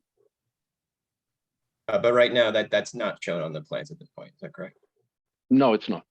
That we typically would do that during the construction documentation phase, and when we file for permit. If it is something the board would like to see, we would consider that. Thank you. Any other board members? No, okay.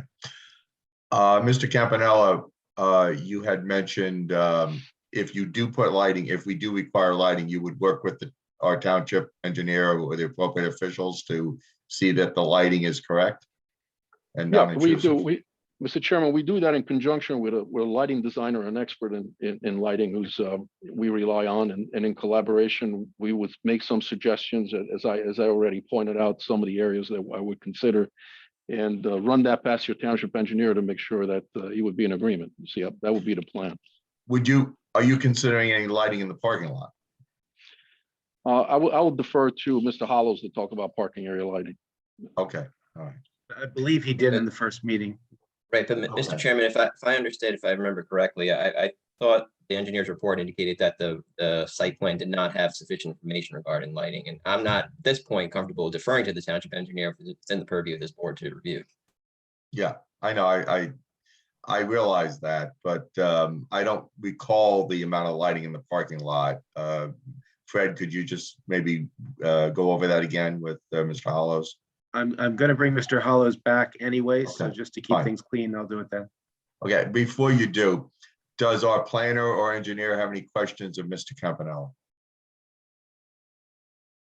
I don't have any questions on the architecture. There are some discrepancies between the architecture plans and the building footprint on the site plan. I'm assuming that the plans that Mr. Campanello has provided are the ones that will be built, and Mr. Hollows will need to modify his and clarify some offsets, because there's a offset shown to an extension on the building on the site plan that doesn't exist on the architecture plans, and I want to make sure that we define what the setback will be to the main building and or the section of the building that has the porch, because I think we need to clarify that, and I'm assuming that unless these plans are not up to date, that'd be a question for Mr. Hollows.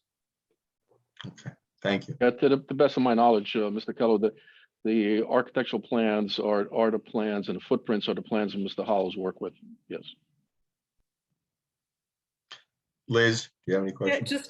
Just one couple of quick questions. With the materials for the roof of the porch, can you clarify what those are?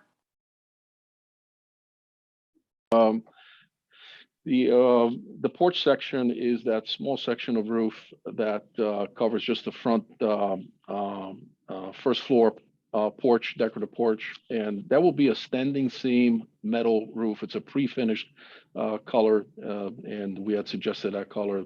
A company like Addis or similar would manufacture them.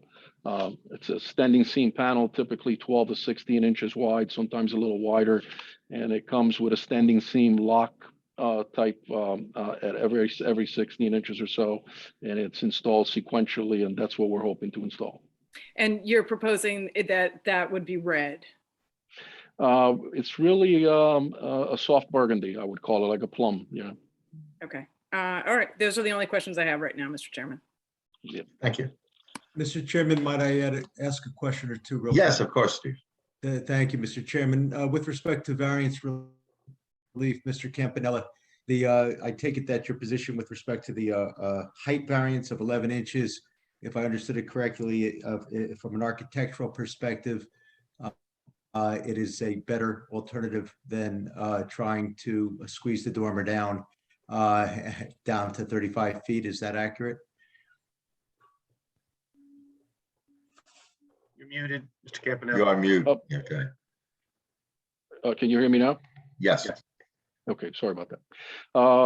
It doesn't sound like much, 11 inches. And I said, when we went through the numbers and creating the floor-to-floor heights that we needed for office space and residential space and make a roof work, it just ended up at the 11 inches. And we talked about it with the rest of the team. And we said, should we force it down another 11 inches? And I said, we could, but it really, there's no tremendous gain. And it would be, I would doubt it very much anyone would pick up the 11 inches. The roofs tend to get flatter, they tend to be less attractive. And if you're going to put a nice pitch roof on a building, it's nice to see a decent pitch so that you can appreciate it from the street level to some extent. If you make it too flat, it doesn't work. So we could default the 11 inches if the board felt so inclined, but I wanted to put that out for the board to consider.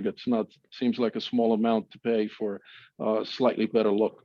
Right. So How about functionality inside? Yeah, simply put, it's better from an architectural perspective to have the 11-inch deviation, correct? Yeah, that's correct. Is it better for the internal functioning of the ceiling height? Yeah, and as it relates to the floor-to-floor heights and internal functioning, yes. So internally and externally, correct? Yes, on both counts. And with respect to the other height variance, the 3 stories versus 2, I take it your position is that it's mitigated the 3rd story because it's set back and it's only the 2 apartments as opposed to. Well, if you look at the front elevations, the building it has a really strong appearance of a 2-story building in the front. It's a 2-story building with dormers. When you go to the back, that's where you notice the shed dormer, the large shed dormer out of the back. But you'd have to go around the building and around the side of the building to really notice that. And we thought that was a good compromise. So we could get the 8 units that we needed. We could get the 2-story look from the front and still be very, very, very close to the 35-foot building height. Okay. Nothing further, Mr. Chairman. Thank you. Thank you, Steve. Yes, Tom. Mr. Kavanaugh, point of clarification. The front of this building is actually not facing Main Avenue, or is it? It is. So the front is, okay. In my mind's eye, I thought I saw the right elevation facing the Main Avenue. No, sir. The main elevation faces Main Avenue. Yeah. Okay, thank you. That helps very much. Yeah, you're welcome. All right. Any questions by the public of Mr. Kavanaugh? Members of the public? Going once? Are there any, Deborah? There are 2 members of the public, yes. Oh, okay. So anyone for questions regarding the architecture? Going once, going twice? No, Mr. Done. Chairman. All right, thank you. What's your next witness? Mr. Hollows, are you prepared or do you need more time? I am prepared. Okay. Why don't we address the last 2 things first that were brought up? Starting with Mr. Keller's questions regarding any discrepancies between your plans and Mr. Campanella's. I'm not aware of them, but I will certainly check with Mr. Campanella and ask him to make sure I get the latest plan from him, and we'll just verify that. Yeah, Bill, you show about a 5-foot bump out on the building that comes forward, indicating a roofed area that comes forward of the. At the porch? The loggia, the porch, and you have an offset at 11 feet to that.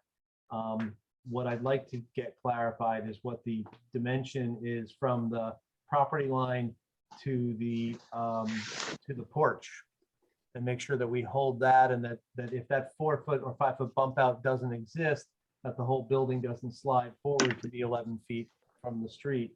So I'd like to get a clarification on any future drawings as to not only the offset of what you have to any projection to the front, but the projection to the front porch as well, so we can make sure that that's where it gets built. All right, which is approximately 15 feet, so. So if you can add that dimension to it, so that can be part of any potential resolution, so we can make sure that, because if that my concern is if that 5-foot bump doesn't exist, that the whole house might, and we have a permitted setback of 11 feet, and that 5-foot bump doesn't exist, and the whole building is going to move forward towards the street by 5 feet. So I'd just like to make sure we lock down what the main mass of the building is going to be as a setback from Main Avenue. Okay, understood. Was that the only discrepancy, Mr. Keller, as far as you know? Actually, the back roof line is somewhat different too. The projection is somewhat different on a little, I believe that's a circulation element in the back. So that just needs to be clarified as well. But that's less critical because it doesn't have to do with a critical offset either to the side or the front property lines. All right, thank you. And then Mr. Hollows, the lighting, can you speak to that at all? I can speak to that somewhat. After the last meeting, I had sent the plan out to the lighting consultant that we work with for the lighting plans. I just got that plan back the end of last week, so I was not able to put it together in time to submit it to the board. I can speak generally. There are LED lights. There'll be 2 pole mounted lights in the back of the parking lot, the furthest part of the parking lot from Main Avenue. There'll be 2 lights mounted on the building on the back and 2 lights mounted on the side, as I recall from the plan. I believe that because we sent the consultant the requirements for the town as far as the foot candles and that type of thing. And I know in the past he's always met those requirements whichever town we work in. So I feel confident that he's done that here. All right. So we are not seeking any relief from foot candle requirements, correct? Correct. Okay. And this is directional LEDs, so there would be no light spillage or pollution of any kind? Correct. And you'll stipulate to no light spillage? We can stipulate to the, they have house side cutoffs on them. So, and back there, it's, we'll just stipulate to the fact that we'll put the house side cutouts on there. The question was whether or not you had spillage, though, not whether or not the fixtures had cutoffs. Well, is that the point, Mr. Hollis? Do the cutoffs keep the spillage from happening? Is that the point? Right. That's the point where they keep them from getting the light to go back. And as far as to the side, it's really the position of where you put the light in the parking lot, how far you put it away from the adjoining property. I think there's really one house that's it's just built on the property line, basically. Right, which is why site lighting is important for final site plan approval, which I think is what we're asking for. Understood. Correct. John, is my understanding with modern LEDs. If I may, Mr. Chairman. Yes, sure. Yes, Steve. Do light spillage beyond the perimeter, the property line. Would you repeat that? You cut out. Sure, I'm sorry. Would you stipulate, as per Vice Chairman Johnson's very legitimate concerns, to no light spillage beyond the property lines? Yes. Thank you. And board members may want to know the height of those poles. I certainly do. Do you know that offhand, Mr. Hollows? I had indicated to the consultant that it'd be 12 foot high. And is that what we're stipulating to? That's what we're stipulating to. Thank you. Thank you, Mr. Chairman. Thank you. All right, Mr. Zelli, any other witnesses? Well, we have one more critical question for Mr. Hollows. We need to revisit the 142.1C requirement of the non-critical areas not having more than 70% impervious Right. coverage. Exactly. Or if it does, what that measurement actually is. All right, I'll start from the beginning. There's a lot area of 26,880 square feet. Of that, the critical area of that lot is 8,396 square feet. The non-critical area is 18,484 square feet. The area of the building that's in the non-critical area, the building, the driveway, the walks, is a total of 7,414 square feet, which comes out to 40% coverage of the non-critical area. So we are in fact way under the 70%. Is that what you're telling us? That's correct. So we do not need a variance for 142.1C, just for 142.1A, because we do have structures within the critical areas. How much of the structure is within the critical area? About a third of it, maybe not a little less than a third of the building. The parking lot also counts under that ordinance. Correct. Is that the part of the building that where the property slopes down and you have the brick, the stone front? If you're looking at the building from Main Avenue, it'd be the left side. Right, that's where the stone front is, right? Yes. Okay. But the building, is the main floor going to be above the critical area? Oh, yes, the critical area is elevation 214 and the finished floor is 217. Okay.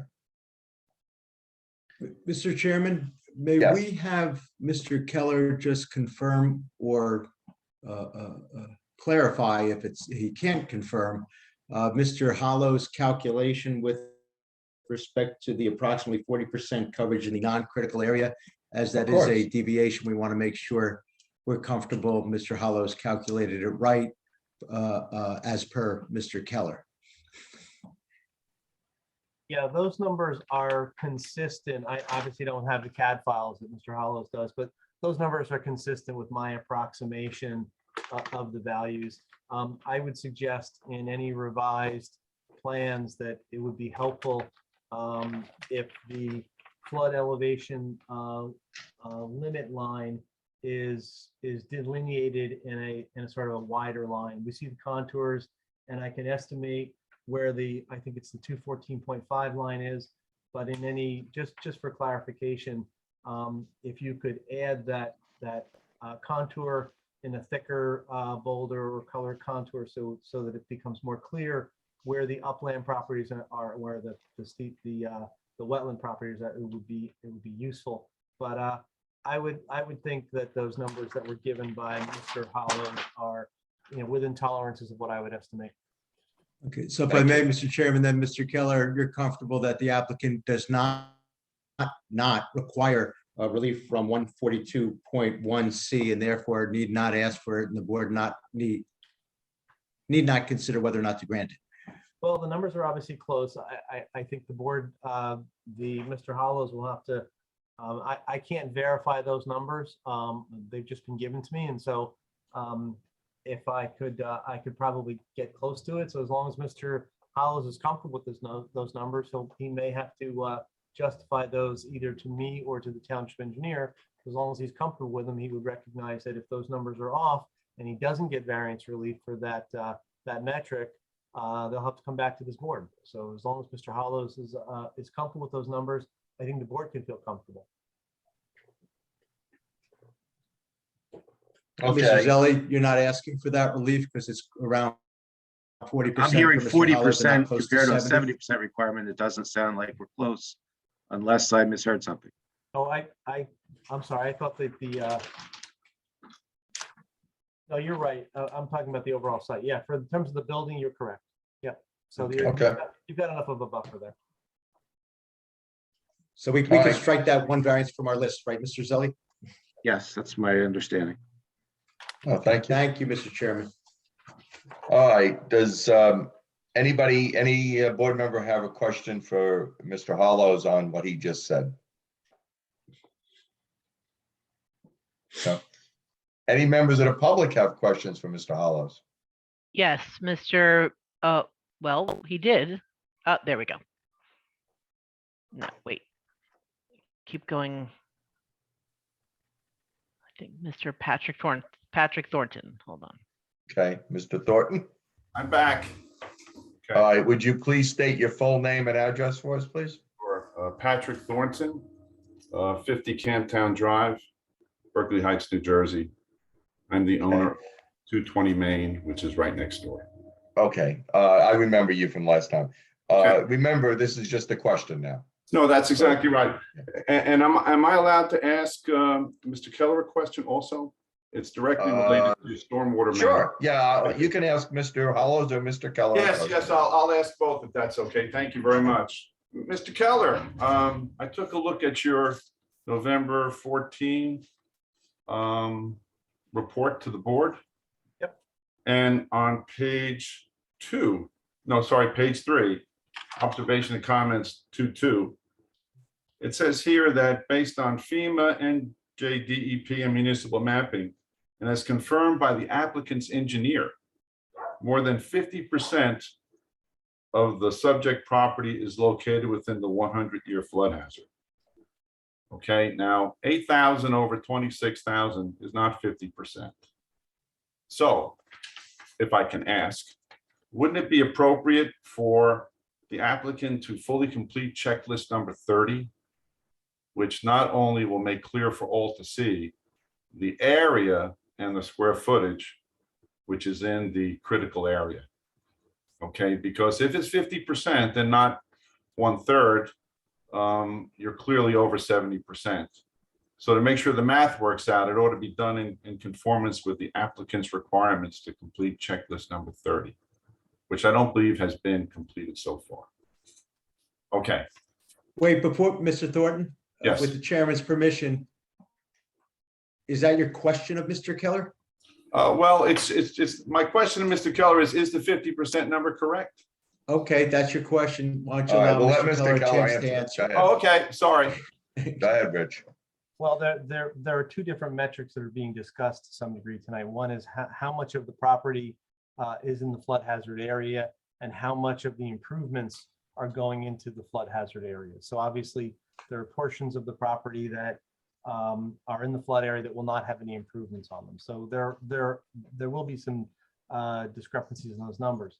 I'll be clear that there's not a lot of technical review in my review because there wasn't a lot of detail to be provided. So I think that the discrepancy comes between the definition of what we're defining and as I said, I think I may have said this last time. The project, if the board deems that, obviously we need to clarify whatever variance relief is needed for this project to move forward for the board to get a comfort level if they decide to approve it. Beyond that, they still will need to go to the DEP for permits, individual permits for this, which the DEP will go over these drawings with a fine-tooth comb and make sure that they meet all of their technical requirements in terms of the amount of fill that's being placed so that there's no exacerbation or loss of flood storage area as a result of the development. Mr. Hollows did provide cross-section and area method calculations to show that in his estimate, they meet the volumetric requirements or to demonstrate that they're not taking away any flood storage area, which means they're not exacerbating or pushing any floodwaters on adjoining properties. I think that the DEP will probably require different additional sections and additional information. The DEP will have to review it, and if they can't meet the DEP criteria, which are much more stringent than the towns, then this project will again fall under its own weight and not be buildable if they can't get those permits. So in terms of Would it be nice if all the checklist items were provided? Yes. Is that a critical one? I think it's good to know information. I think there's a discrepancy between what we're talking about here in terms of the ordinance requirement and how much area of the properties in the floodplain. I have, from an engineering perspective, I have more, we'll need to see much more. This project is not shovel ready. So either our office or the township engineer will need to see much more detail in terms of the stormwater system, the elevations, the proposed elevations on the property, et cetera. But in terms of the numbers that Mr. Hollows provided seem to be consistent with the numbers we developed for that particular metric. Does that answer your question, Mr. Thornton? One more from Mr. Keller. Do we have any precedent in town of this 70% calculation and procedure? Is this a case of first impression? I have only been the board engineer for approximately 3 years. And in that tenure, I've not seen an application like this, but there are much of the areas along Main Avenue are developed in a similar manner. So it's not uncommon within the township. Obviously, there are areas where buildings flood and there's damage, but the DEP's task is to make sure that any development that goes in there does two things. One is it does not expose the residents or owner of the building to flood damage, and it does not exacerbate any flooding conditions on any adjacent property. So this kind of development, I think that's a good ordinance to have the board take a look at what's going on and make sure that they can meet the DEP requirements.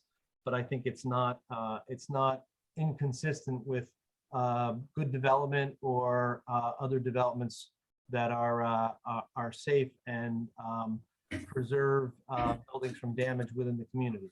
But I haven't personally reviewed any projects similar in my 3-year tenure. Thank you. Would it be reasonable for the board to reserve on this variance until more definition, more calculations are made clear? Not that I'm suggesting that that you couldn't pass it, but that we have a sort of a complete record before we decide that only 40% as opposed to something more than 40%, as opposed to just dropping it as a variance, because it's pretty critical. If I can, Mr. Chairman. Yes. Mr. Chairman, if I can just weigh in, and certainly Mr. Keller and or Mr. Hollows can answer Mr. Thornton's question. But if I understood correctly, both Mr. Hollows and Mr. Keller agreed that the calculation was done correctly, and it's a 70% threshold under our ordinance. So technically, whether it's 40 or 45% or 50%, probably certainly wouldn't matter from a variance standpoint and the relief before this board. I leave it to Mr. Keller and or Mr. Hollows to speak to the extent to which, if at all, it might be relevant and probably could be handled as a condition of approval, I would imagine, if it's something between 40 and 70%. Okay, Mr. Chairman, I certainly agree with Mr. Warner on that. I also, as a matter of procedure, I know if Mr. Thornton wishes to request something of the board, that's something that should be handled at the end of the meeting during public comments as opposed to questions. That's fine. Okay, fine. Mr. Thornton, do you have a question for Mr. Hollows? I do. And first of all, I'm not opposed to this project at all. I mean, it will be a marvelous addition to the community. My interest is only on stormwater management. Okay, and so my questions to Mr. Hollow are really trying to get facts out, not to say that I am against this thing, because I think it would be great for the community. Okay, but if I can go with Mr. Hollows. Mr. Hollows, did you look at the property in its current state and observe how water is, we'll say, moved through the property? We know it's basically unpaved for the most part, but where does the water go today? It's a sheet flow off of the property. It goes, generally speaking, in the southerly direction. Meaning it goes away from Main Street. Well, no, it goes, yeah, doesn't, yeah, some of it, the front may come onto Main Street, but it generally goes in a southerly direction, which would be away from the railroad. Right, right. And most of that is the floodplain area of the property. Yes. Okay, good. All right. So now I'm looking at your page 4 of your site plan. Okay. And I guess the majority of the parking lot will be in the rear of the property. That's probably where it penetrates the critical area as you calculate it, correct? Correct. Okay.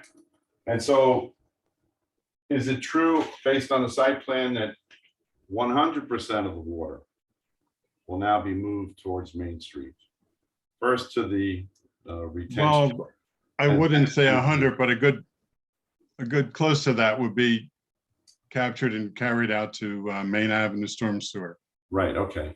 So therefore, to hopefully meet all of the what we'll call the positive aspects of the project, it's imperative that the infiltration system that we select will absorb the water and release it according to a schedule that results in a net zero runoff from the property to other properties. Is that fair? Is that the design or the hope?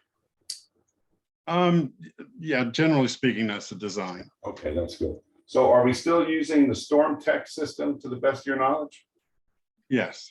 Okay, and other than, we'll say, the original brochure that we have that describes what it is and how it works, we did not follow up after our last meeting with anybody from Storm Tech to talk about how this thing would be applied to this property, what's needed, what size. Yeah, I think I testified that last time that you have the same system as this is proposed in your parking lot. Yeah. I know you didn't, it was designed for somebody else. You happened to buy the property, but that's Right. That's a system that was designed. Right. Basically for the same conditions here. We've got a clay soil. It really doesn't infiltrate. This is really a storage apparatus and then you meter the water out at a lower rate, which is exactly the same thing that you have in your parking lot. Right, and that's good. And do I have a concrete top to mine? No. I don't have, no. Okay. Am I in a floodplain to the best of your knowledge? I don't believe you are. Right. I think you're just on the very edge.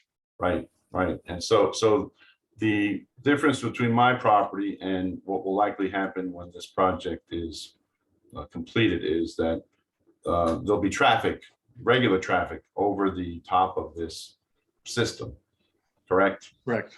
Okay, and will we be able to dig it deep enough into the soil so that it doesn't hit the groundwater, such that the traffic, the cars or whatever going over it aren't going to somehow penetrate it or hurt it? It's going to be. I don't think we're into the groundwater at all here. It's a clay soil. It really doesn't go. I mean, I think you have to go down a little bit further to get groundwater. Okay. I don't believe we'll be into that. Okay, all right. So, okay, do we have to do a hydrological study in this case?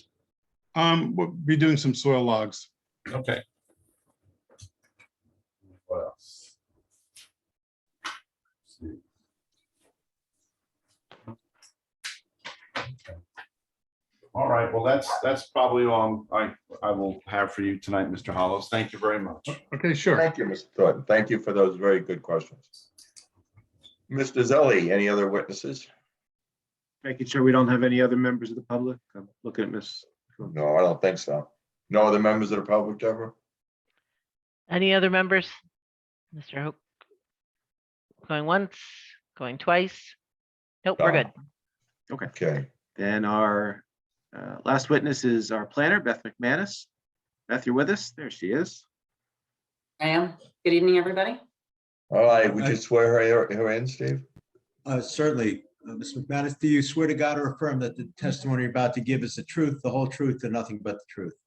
I do. Name and address for the record, business address would be fine. Sure, it's Elizabeth McManus. I'm a principal at Kyle McManus Associates, and our firm's address is 2 East Broad Street in Hopewell, New Jersey. And what are your credentials? I am a licensed professional planner in New Jersey. I hold my NJPP as well as my AICP, the American Institute of Certified Planners. I have testified in a number of municipalities, including here in Long Hill. Some of the other municipalities include Raritan Township, Alexandria, Hopewell Borough, Hopewell Township, Bernardsville, Mount Laurel, Howell, Paramus, Princeton Borough, City of Trenton, Franklin Township in Hunterdon County, as well as Somerset County, and Bridgewater Township. And all your licenses are currently current, correct? Yes, sir, in good standing. You're an expert. Ms. McManus, you have a little experience in affordable housing as well, don't you? Yes, thank you very much. I shouldn't forget that. I'm also a special master in about 40 municipalities and have authored 24 or so housing plans myself. Then you're even more of an expert. Okay. Thank you. Please qualify, Mr. Chair. Yes. Thank you. Ms. McManus, have you performed a planning analysis of the current application? Yes, I have. Could you please share it with us? Sure. So first and foremost, I just want to, because I'm the last witness, and a lot of what I'm going to be referencing is the application itself. I just want to remind people that we're here seeking application for 8 total units, including 2 of them, which are affordable housing units. And you're going to hear that the affordable housing come up a couple times during my testimony. Also, I want to remind folks that we are in the B15 zone district. So this permits a variety of uses, including commercial uses as well as residential uses, but the residential uses have some particularities that we need relief from. So I'm going to start with our use variances that we require relief from, and then I'll move into some of the other variances that we're looking for.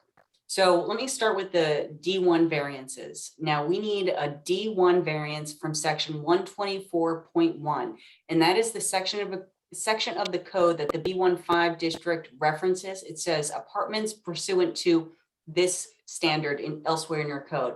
This standard states that apartments are permitted under given a certain set of characteristics. I don't want to say conditions because we're not a conditional use. Those characteristics include requires that housing units be not less than 500 square feet in gross floor area. That one we do not require relief from. But it also states that the units shall not exceed 1,000 square feet. One of our 8 units exceeds that maximum size. It also states that our apartments shall not be located on the ground floor, and 2 of our 8 units are on the ground floor, but importantly, they are at the rear of the building. They do not face Main Avenue.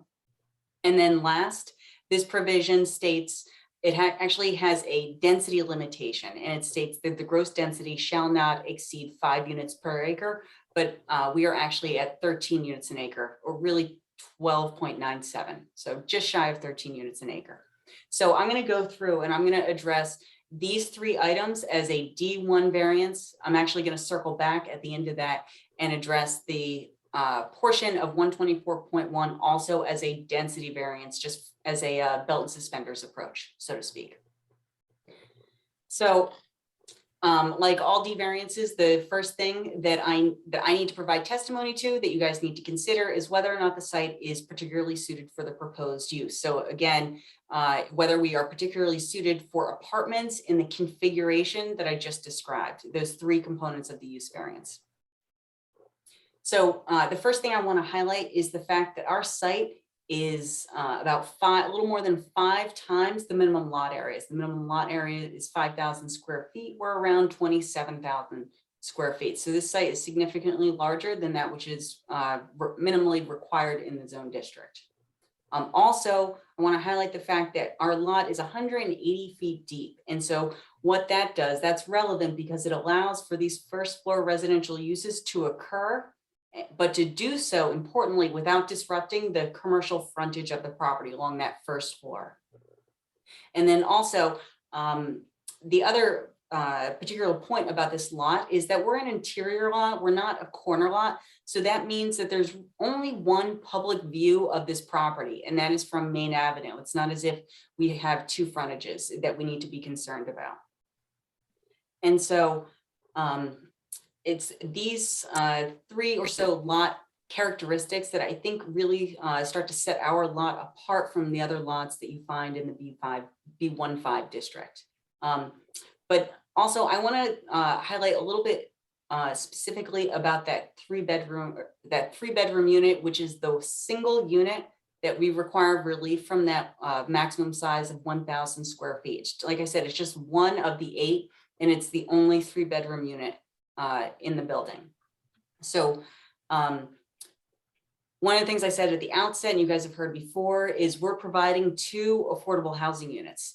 Now, what we're doing is we're creating a 20% set aside, but because of the way the numbers work out, in order to do at least 20%, we're obviously rounding up to 2 units. That means that we're actually creating 25% of the units as affordable housing. And so as part of creating the affordable housing, what that means is for us, that we want to give you guys units that you're actually going to be able to get credit for. I don't think there's not much sense from a compliance perspective for a municipality to create affordable housing units that don't actually meet the applicable rules. It means that you might have to go through all the administration, deal with the reduced tax revenue, quite frankly, for a unit that doesn't get you credit against your obligation. And so what that means is you guys need 1 3-bedroom unit, and you need a second 2-bedroom unit, if that's clear. So 1 3-bedroom and 1 2-bedroom. And so by creating that 3-bedroom unit, we're ensuring that these units will get you guys the full credit that the township would deserve should you issue this approval. And so for context, one of the ways to sort of measure what's an appropriate 3-bedroom unit size is you can look to the HMFA rules. These are the rules that govern federally funded affordable housing. Now, we are not federally funded affordable housing, but there's no other bedroom size standard in the affordable housing world here in New Jersey. So I've looked to that for guidance. That minimum size is 1,150 feet. Our proposed unit that exceeds this 1,000 square foot maximum, is 1,237 feet. So essentially our proposed unit that's a little bit too big is just 87 square feet larger than the minimum put in place by NJHMFA for 3-bedroom affordable units. And also adding to that size is what we heard from Mr. Campanella earlier, which is by making this unit accessible to folks with physical disabilities, that actually increases the size requirements so that we can have adequate space for folks with disabilities to navigate the unit properly. And we heard from Mr. Campanella, that's about 25% of the floor area. And so it's really, like I said, it's that 3-bedroom unit that gets you guys affordable housing credit and being able to comply with the size guidelines that are in place for affordable housing in New Jersey. These factors combined mean that we exceed your maximum size.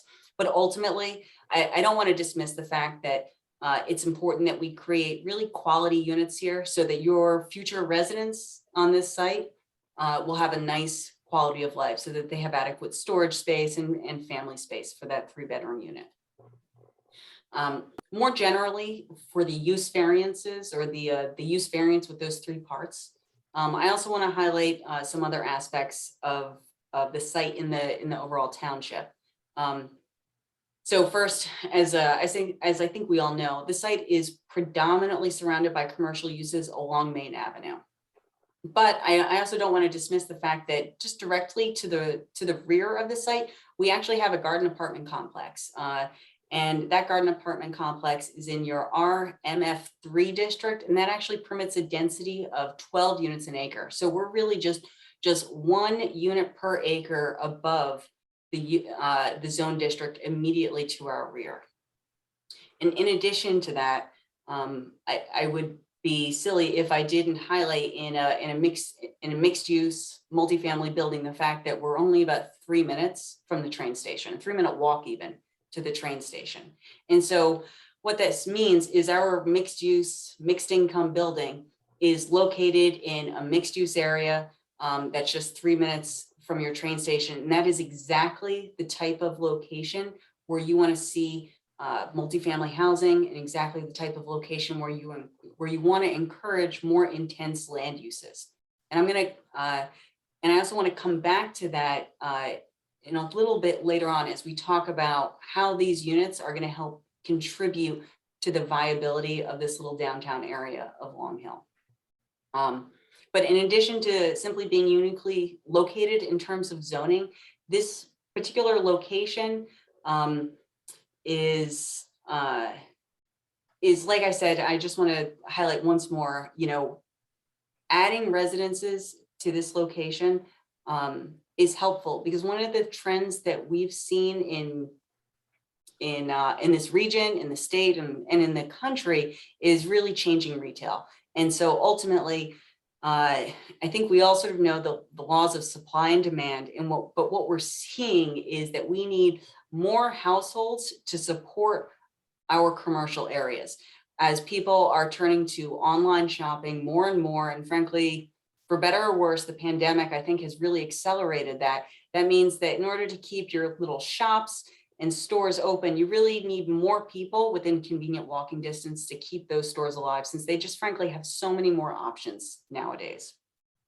And so for all of these reasons, I think that our site is particularly suited to the use proposed, and that helps to, as one part of a positive criteria for the use variance.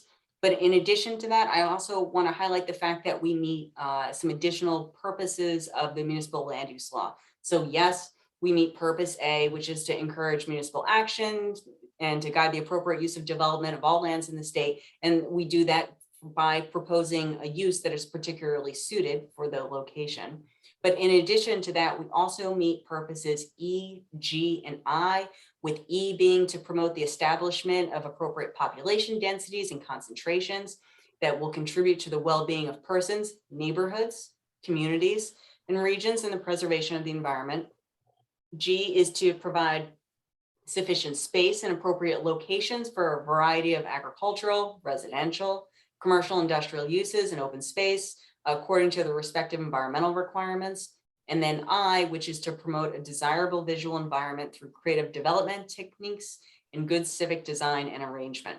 And so I've cited these three additional purposes of the MLUL for a handful of reasons. So first and foremost, let's not forget, this is a really great opportunity to clean up not just one, but two sites that are a bit of an eyesore right now. You know, as you drive by the property, this site is clearly in need of being redeveloped, little r redevelopment, so to speak, not local redevelopment, housing law redevelopment. And so this is an opportunity for the township to use private means, private capital, and through its own zoning to replace those buildings, those sort of shoddy looking buildings, with something that is going to be really great looking. You know, a really high quality building that matches the style and the scale that we see here in downtown. And importantly, to do so in a way that helps to further the viability. And so I say that because we are continuing to create commercial space on that first floor, which is what's intended by the zone district, but we're adding residences to the site that will help support certainly the commercial use on this property, but really more importantly, all of this little downtown area in Sterling. And so what we're doing is we're putting folks with their walking wallets, if folks know that expression, or walking wallets that are going to be within walking distance of places to spend their money, whether that's shops or restaurants, for example. And we're doing so, sort of looking back to that 3-bedroom unit size, we're doing so in a way that is going to create a unit that supports a good quality of life, rather than creating a unit that's frankly just simply too small to be comfortable in.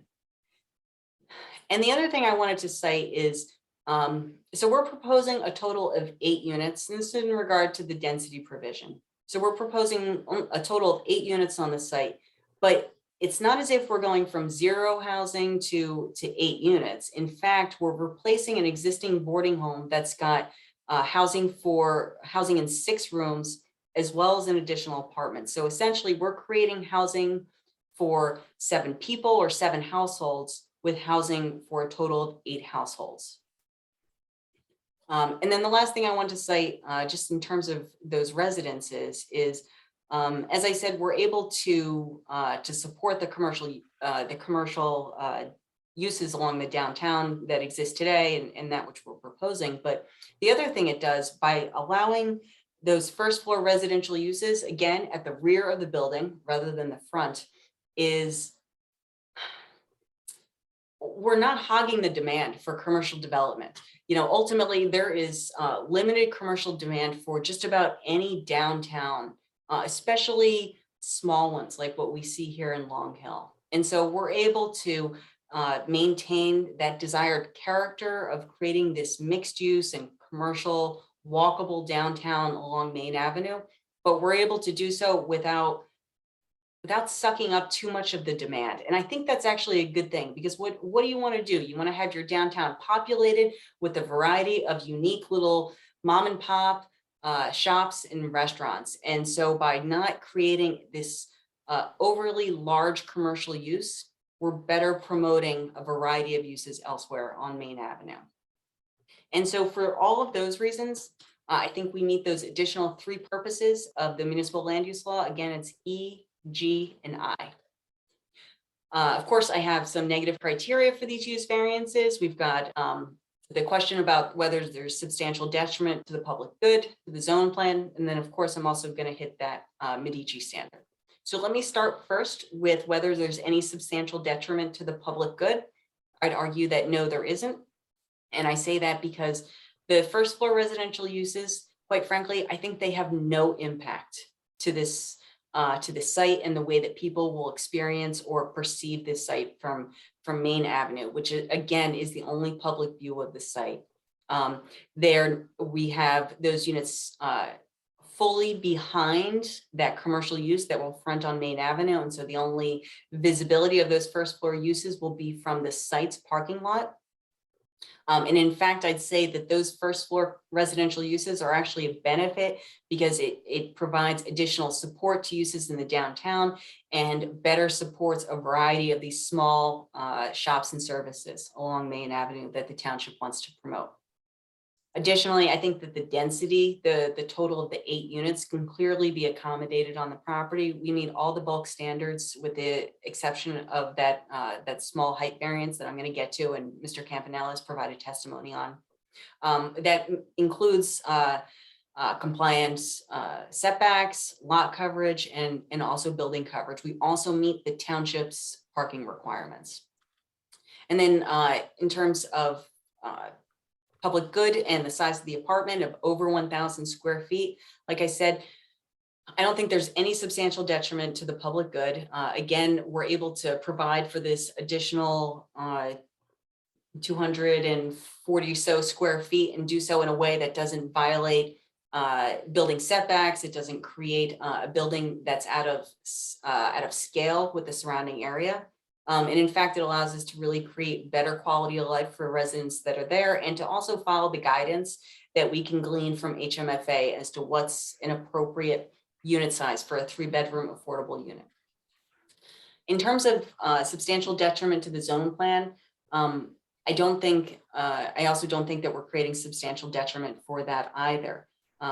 The approval here would not undermine the legitimacy of the underlying zoning. In fact, we're on a property that's at the end of the district, and we're at less than a lot at the end of the district, and one that is less than 1 acre in size, I think is really incapable of undermining the intent of this district. And also contributing towards the sort of inability to undermine the intent is the fact that the primary face of the development appears conforming, in the sense that we have a commercial use on the first floor and residences above. But more specifically, there are a handful of master plan goals that we support our application. And I'm looking at master plan goal 3 first. And that is to ensure new commercial development within the township is in scale and oriented to the shopping, service, and other needs of the township residents, both in terms of design and use. We also meet goal 4, which is to encourage neighborhood-oriented land uses in the village business districts of Gillette, Myersville, Millington, and Sterling, and to ensure that such development does not encroach upon surrounding residential areas. I think that we're clearly in line with that by promoting the commercial development that's in scale and not creating a negative impact on surrounding residences. And then last is goal 5, which is to uniformly encourage the upgrading, maintaining, and beautification of non-residential properties throughout the township, including improved building design, landscape, signage, screening, and other improvements. I cannot emphasize enough how much of an upgrade this application is to the current or the existing conditions of the site. In addition to your master plan goals, I just want to relate this to the 2018 housing element and fair share plans. So the site is not in your housing plan, but I want to be clear that these 2 affordable units, they will contribute to, say, your 3rd round obligation if some of the sites that you've identified don't get developed, or perhaps they get scaled down as a result of some changes to or unanticipated engineering concerns that may occur between when they're originally planned and when they get site plan approval. So these 2 units can help you to fill a gap, if you will, if one's created. Or alternatively, they can give you 2 units towards your 4th round obligation, which unfortunately is bearing down on us now in about 3.5 years in 2025. And so for all of these reasons, because we support those 3 purposes of your municipal land use law, because we're helping the township fulfill a future affordable housing obligation, I think that there's no substantial detriment to your zone plan. And so that last piece of the negative criteria that I need to address is the Medici standard, which essentially asks, how is it that the municipality can reconcile these prohibited uses with its master plan? If these are such a good idea, why don't we see them in the master plan? And so ultimately, when I think about that, I think about how the site here is actually pretty unique. You know, we've got a site that's more than 5 times the minimum size and one that's very, very close to your train station and surrounded by a mix of uses. And so that puts us in a little bit of a unique position as we seek to add more units to the property and to do so in a little bit different of a configuration that might have been originally anticipated in your master plan. Thinking about the rear first floor units and the 3-bedroom unit that's a little bit larger than what's permitted. And so all of these characteristics suggest to me that the township wouldn't necessarily take a look at this particular property or this particular zone district and identify it as being in need of change.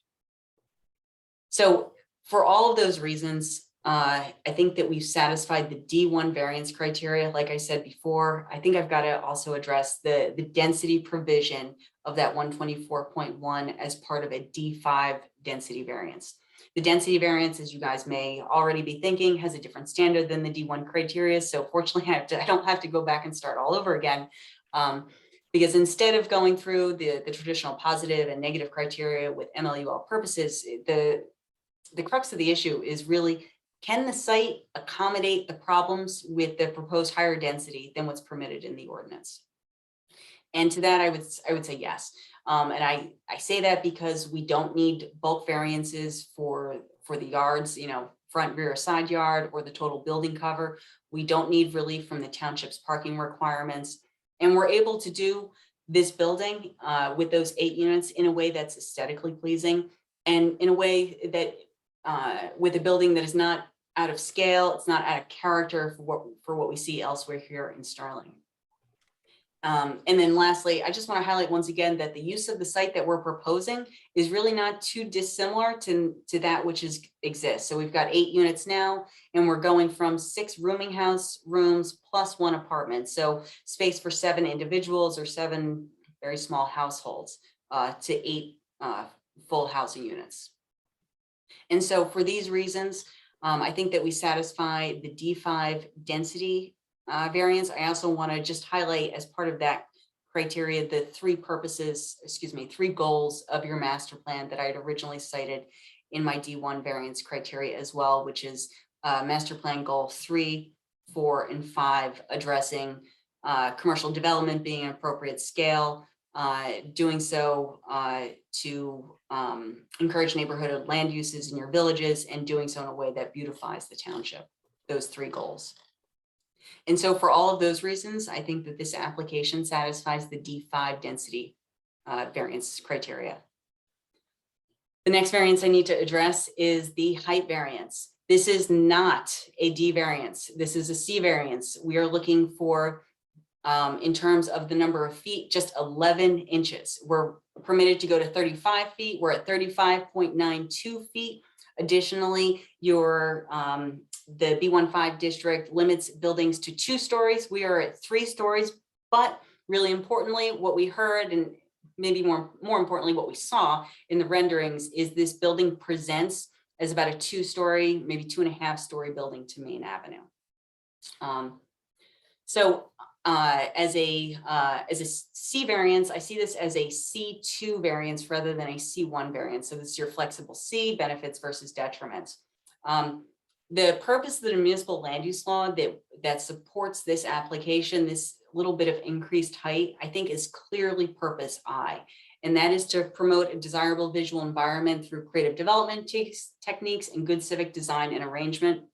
One of the things that I need to highlight from Mr. Campanella's testimony is the fact that this is an application, this is a building that could meet that 35-foot height requirement, but it's due to his architecture expertise, his design expertise, that he's recommending that the height be just those 11 inches taller. It allows for a nicer roof line, and ultimately for a building that has a nicer appearance along Main Avenue. And I think given the fact that we're only talking about 11 inches and not a building that's going to appear out of character along this main street, I think that's really what's most important.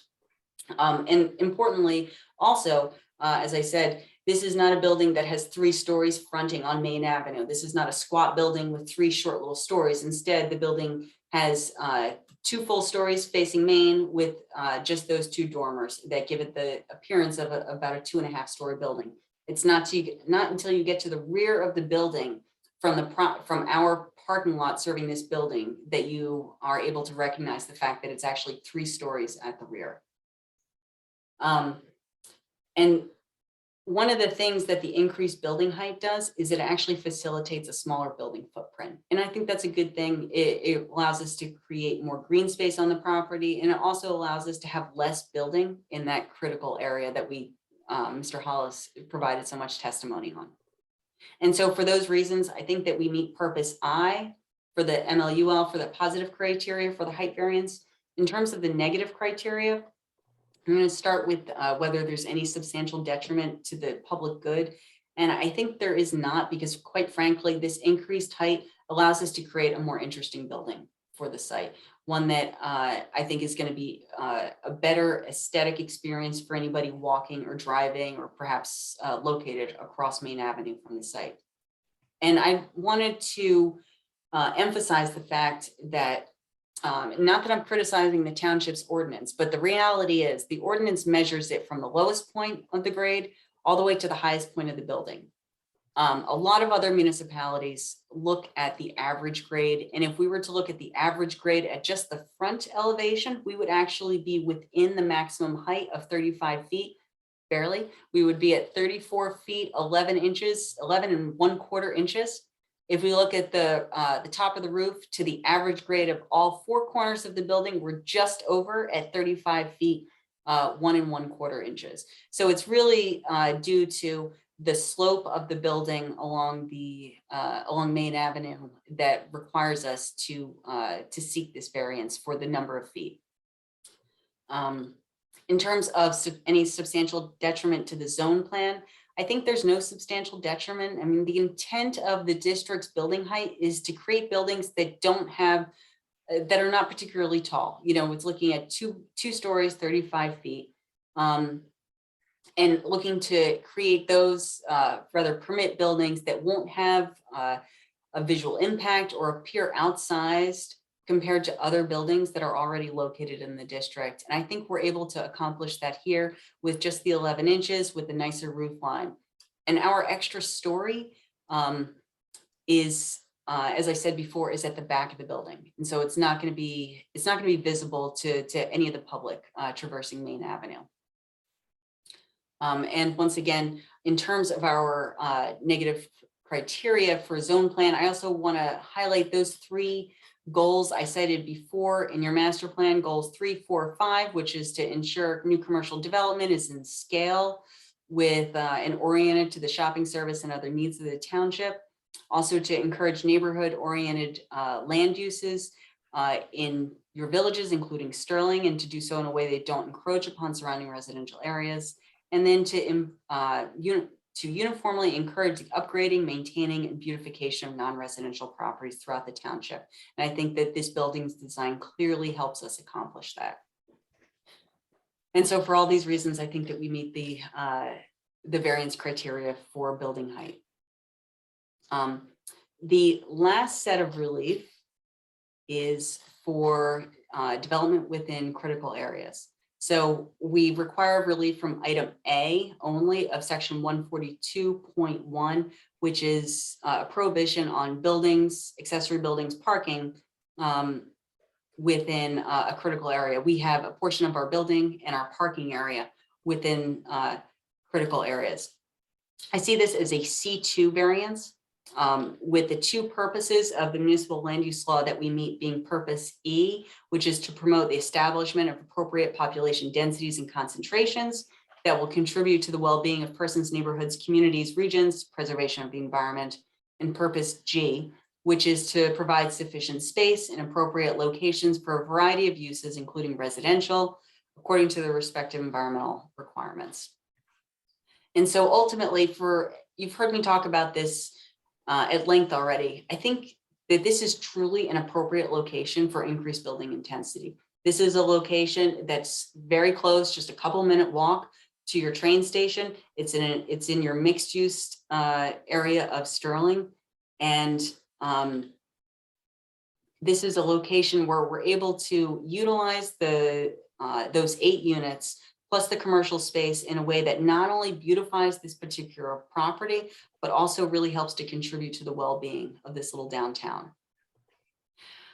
We also can satisfy that negative criteria, and I'm going to start with the zone plan, whether there's any substantial detriment. So I think that we continue to meet for this particular variance, the 3 master plan goals that I've cited a number of times now, master plan goals 3, 4, and 5. Additionally, in terms of whether there's any substantial detriment to the public good, I think the answer is no. And I say that first because fundamentally, we are not creating a flood risk to the people living in this building. The building, we've heard Mr. Hollis testify, the building will be 3 feet above the flood elevation, the 214-foot flood elevation. Additionally, the parking area is at 214 or above, and so we are not at risk of having folks' cars be flooded and destroyed during a typical flood. And then importantly, not only do we have certain comfortability with the building and the parking, but also the access is not within the flood hazard area. So there's going to be safe ingress and egress in and out of the property. And yes, the parking is within the flood hazard area, but as I said, it's not at risk of creating damage to cars, which is important, much less flooding that first floor of the building. And also contributing to the lack of detriment to the public good is the fact that we are meeting stormwater management requirements, and of course the fact that we're still going to have to go through NJDEP and work through their permitting process to permit this development within the flood hazard area. So in addition to the township's check and review of this application, we also need to go through the state and ensure that they too are comfortable with this application. And I think with that, I have hit all the variances. And so with that, I'm happy to answer any questions from Mr. Zelli or from board members. Mr. McManus, let me just take you down a couple quick roads because it is getting late and I understand. Yeah. First, would you just briefly address the RSIS parking exception? Yes, yes, thank you about that. Thank you. So we are proposing 23 parking spaces. Your ordinance, just as a reminder first, your ordinance requires 13 parking spaces, and that's because there's a provision that allows for sites in this area to reduce their parking by 50%. So that's why we exceed your parking requirements by about 10 spaces. That said, RSIS actually requires 26 parking spaces. And so we are just three spaces below what the state, what RSIS requires. That said, there are provisions built into RSIS that allow municipalities to issue a relief from those requirements for in certain circumstances that are justified. Here, I think that we are justified, and I say that because we're in a walkable district that is for perhaps the 4th time or 5th time tonight, just 3 minutes from your train station. And so that means that folks are going to have excellent means to travel throughout the region without using vehicles. Additionally, we're also in a place that I said is walkable. That means that they'll need a vehicle for less regular shopping trips. And we're also in an area that's bike friendly. And so folks, and that's going to extend their range as well without use of a personal vehicle. Thank you. And I'm going to combine my last two questions to work together, I think. How does the immediate proximity of a garden apartment complex factor into your negative criteria? And how do those apartments combined with our proposed apartments fall into the concept of village transit? Well, so I think I think that's an important point, because as I think about the residential units that are on the first floor at the rear of the building, that means that those units will actually sort of face in or like uses, which are the garden apartments to the rear. So we don't have an incompatibility issue. In terms of the presence of those units and how they work together with, I forget the phrase, but a transit-oriented area, I think was the gist. I think they work together by creating a larger concentration of residential uses, which mean that we have no incompatibility issue, and just simply greater concentration of residences that are likely to be able to take advantage of the walkable, bikeable, and transit-rich area that this site is located in. Thank you. I have no further questions for Ms. McManus at this time. Fred, looking at the hour, it's coming upon 10:30 hour. We have a procedural issue we had to discuss before we end to determine how we're going to meet next year. Would you be, I hate to tell you this, but can you come back another day and we can finish with your planner and have all the questions? I don't want to start questions now because we're going to have to extend our meeting way beyond the time that I think is appropriate. And I don't want to shortchange people asking her questions. I think her testimony was excellent. It was packed with a lot of information, and I don't want to shortchange our ability to ask her questions. What day could we give them to come back? January 4th. Okay, would that be okay? Is everybody? That's 2 weeks. I'm looking at Mr. Clintock. I get to see him nodding, and that's only 2 weeks away, so that's acceptable. We appreciate your reasoning. I just don't want to shortchange our procedures here because it's a very important understood discussion. I think she had the most factual testimony we've heard all night as far as her reasoning. So I want to make sure that we thoroughly vet that. So all right, and it's not our reorg, Mr. Jelly. So oh, that's good to know. Okay. Yes. Yeah. Thank you. Because that comes before we're before the township committee, so we're gonna have to wait for the reorg. Understood. Okay. So all right, good. So can we in the last 5 minutes, I'd like to bring up an issue concerning our method of meeting next year. Mr. Chair, is this something you wish to discuss with us present, or just so I no, understand? you can go. Well, wait, actually, we have to have a motion to carry the application with no further notice required by the. Can we have a motion? Chairman Direct, before we go to a motion, can I ask two questions? Sure. One is my tenure I don't know if it ends this year or upon the reorg. So I'm assuming, would you like me to attend the January. Yeah, I'd like you to attend the January 4th. Because I'd rather have you end on the reorg and you know more about this application. I don't want somebody new to have to learn everything. Great. And can we also have Bill clarify the calculations for Yes. that 70%? 40%. And as it relates to, Bill, are you using the 214 or the 214.5 elevation? You're muted, Bill. You're muted, Bill. The 214, the female elevation. Could you clarify as to, because it's my understanding, and I could be incorrect, that when there's a disparity between FEMA and the state adopted flood study, we use the higher elevation. I think you'll still qualify because I just downloaded your file and did some area takeoffs while I was listening to the great planning testimony. And it looks like you will still comply, but just need to clarify as to whether the correct elevation would be the 214 or the 214.5.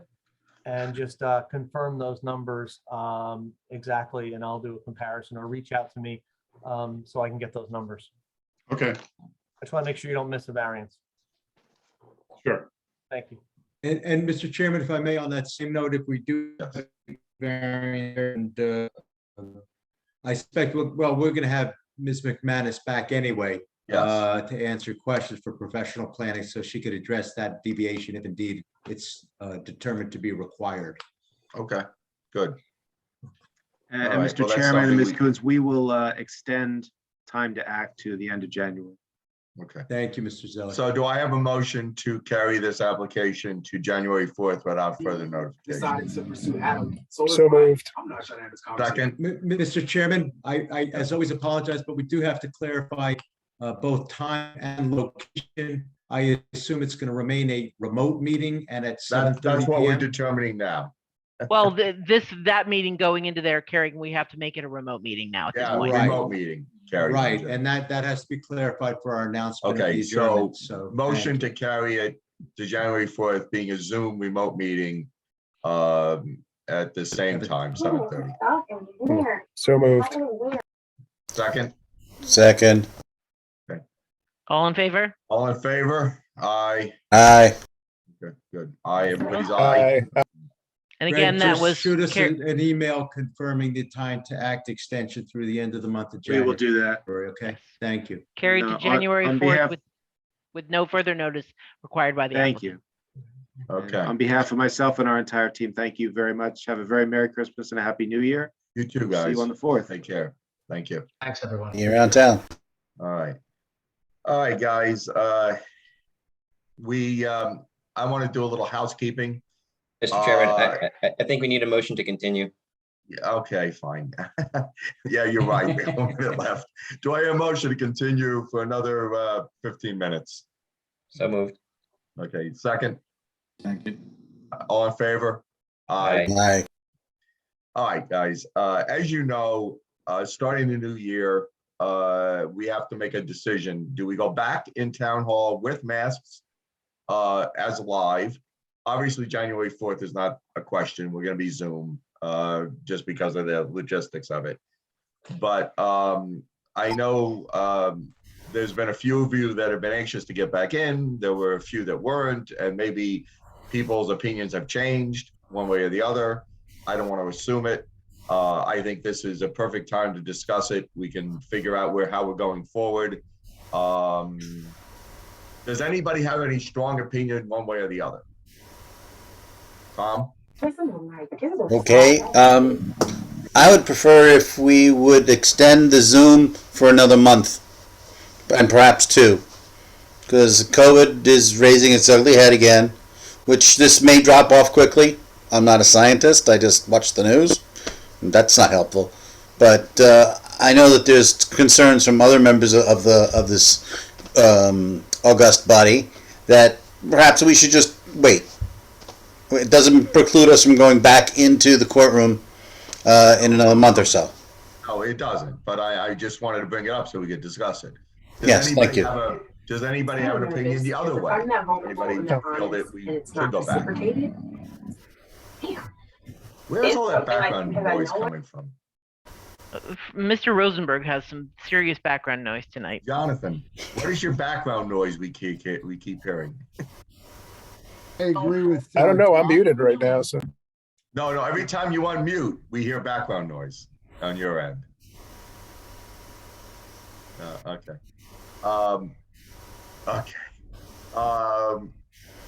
Does anybody feel differently than Tom just said? Does anybody have the undesirable urge to, or no? Okay.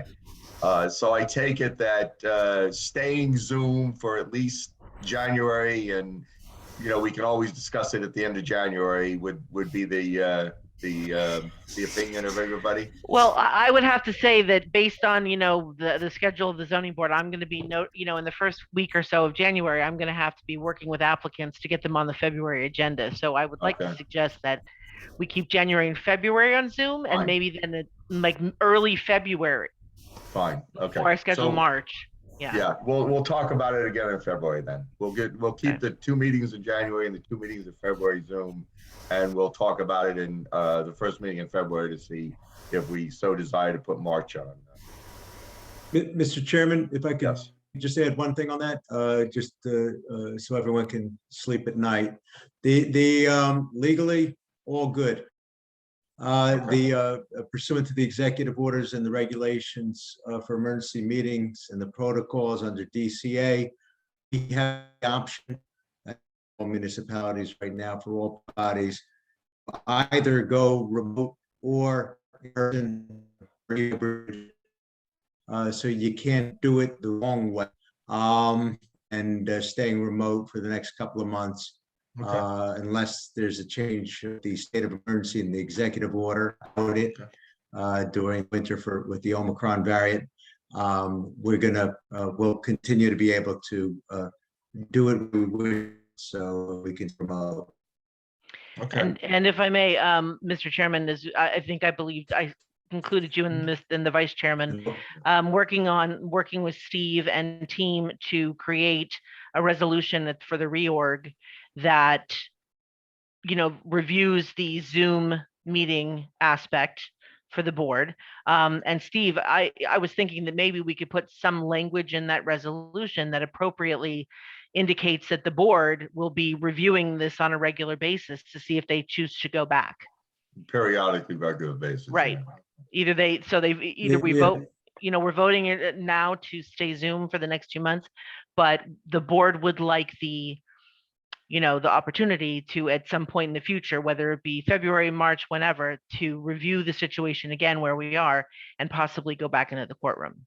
Well, in order to properly schedule March, we'd have to do it in February to discuss it. Right. But in the resolution that we're preparing for the reorg with the other resolutions that we generally have, for the reorg meeting, I think it would be appropriate to include, as the planning board has asked us to do, include a resolution noting the Zoom and the legal aspect of holding public hearings on Zoom. On Zoom, okay. Yeah. If I may, real simply, it's going to stay basically the same as the protocols that Yolanta drafted, which came from our office in the first place because she was with us back then. But we will be adding a provision that allows us to periodically revisit and change so long as we're in compliance with the statutes and the regulations. And general provision will cover us no matter what we do going forward. Sounds good. Okay. I know that'll help us for any snowstorms. So we won't have to worry about people being unable to show up for snow. So that's one good thing. But I'm glad we discussed it. The only other question that I have is for Mr. Malloy, and that is, since technically the reorg's not until mid-January, Mr. Malloy, will you join us again on the 4th to finish up these 2 applications for tonight? If I'm still an appointed board member. You will be. We're not letting you go. The township doesn't meet until after us. I can join you. That's fine. Okay, appreciate that. That would be helpful. Problem. Yep. We need your expertise on this. I'm happy to join. That's great. Thank you. I'm sure the applicant will appreciate the consistency of the board members. All right, guys, thank you for your patience. I know this application seems to be going on forever, but there's a lot of issues, so I appreciate everyone, their attention and their patience with it. So, all right, anything else, Deborah, that we need to talk about? No, I think that's it for me, Mr. Chairman. I think it's been a great year, and I hope everybody will enjoy this holiday season and be safe and healthy. Yes, everybody have a Merry Christmas, Amen. Happy Holidays, and we'll see you next year. Have a good Happy New Year celebration. Stay safe. Bye. Enjoy, everybody. Motion- Bye, guys. Need a you, motion to everybody. end Motion this to thing. adjourn. I Motion do to I hear a adjourn. motion to adjourn. So moved. All right, second. Second. All in favor? Aye. Aye. Aye. We're adjourned at 10:36. All right, Thank you, thank everybody. you. Bye-bye, guys. Thank Well, you. Happy New Year. Happy New Year.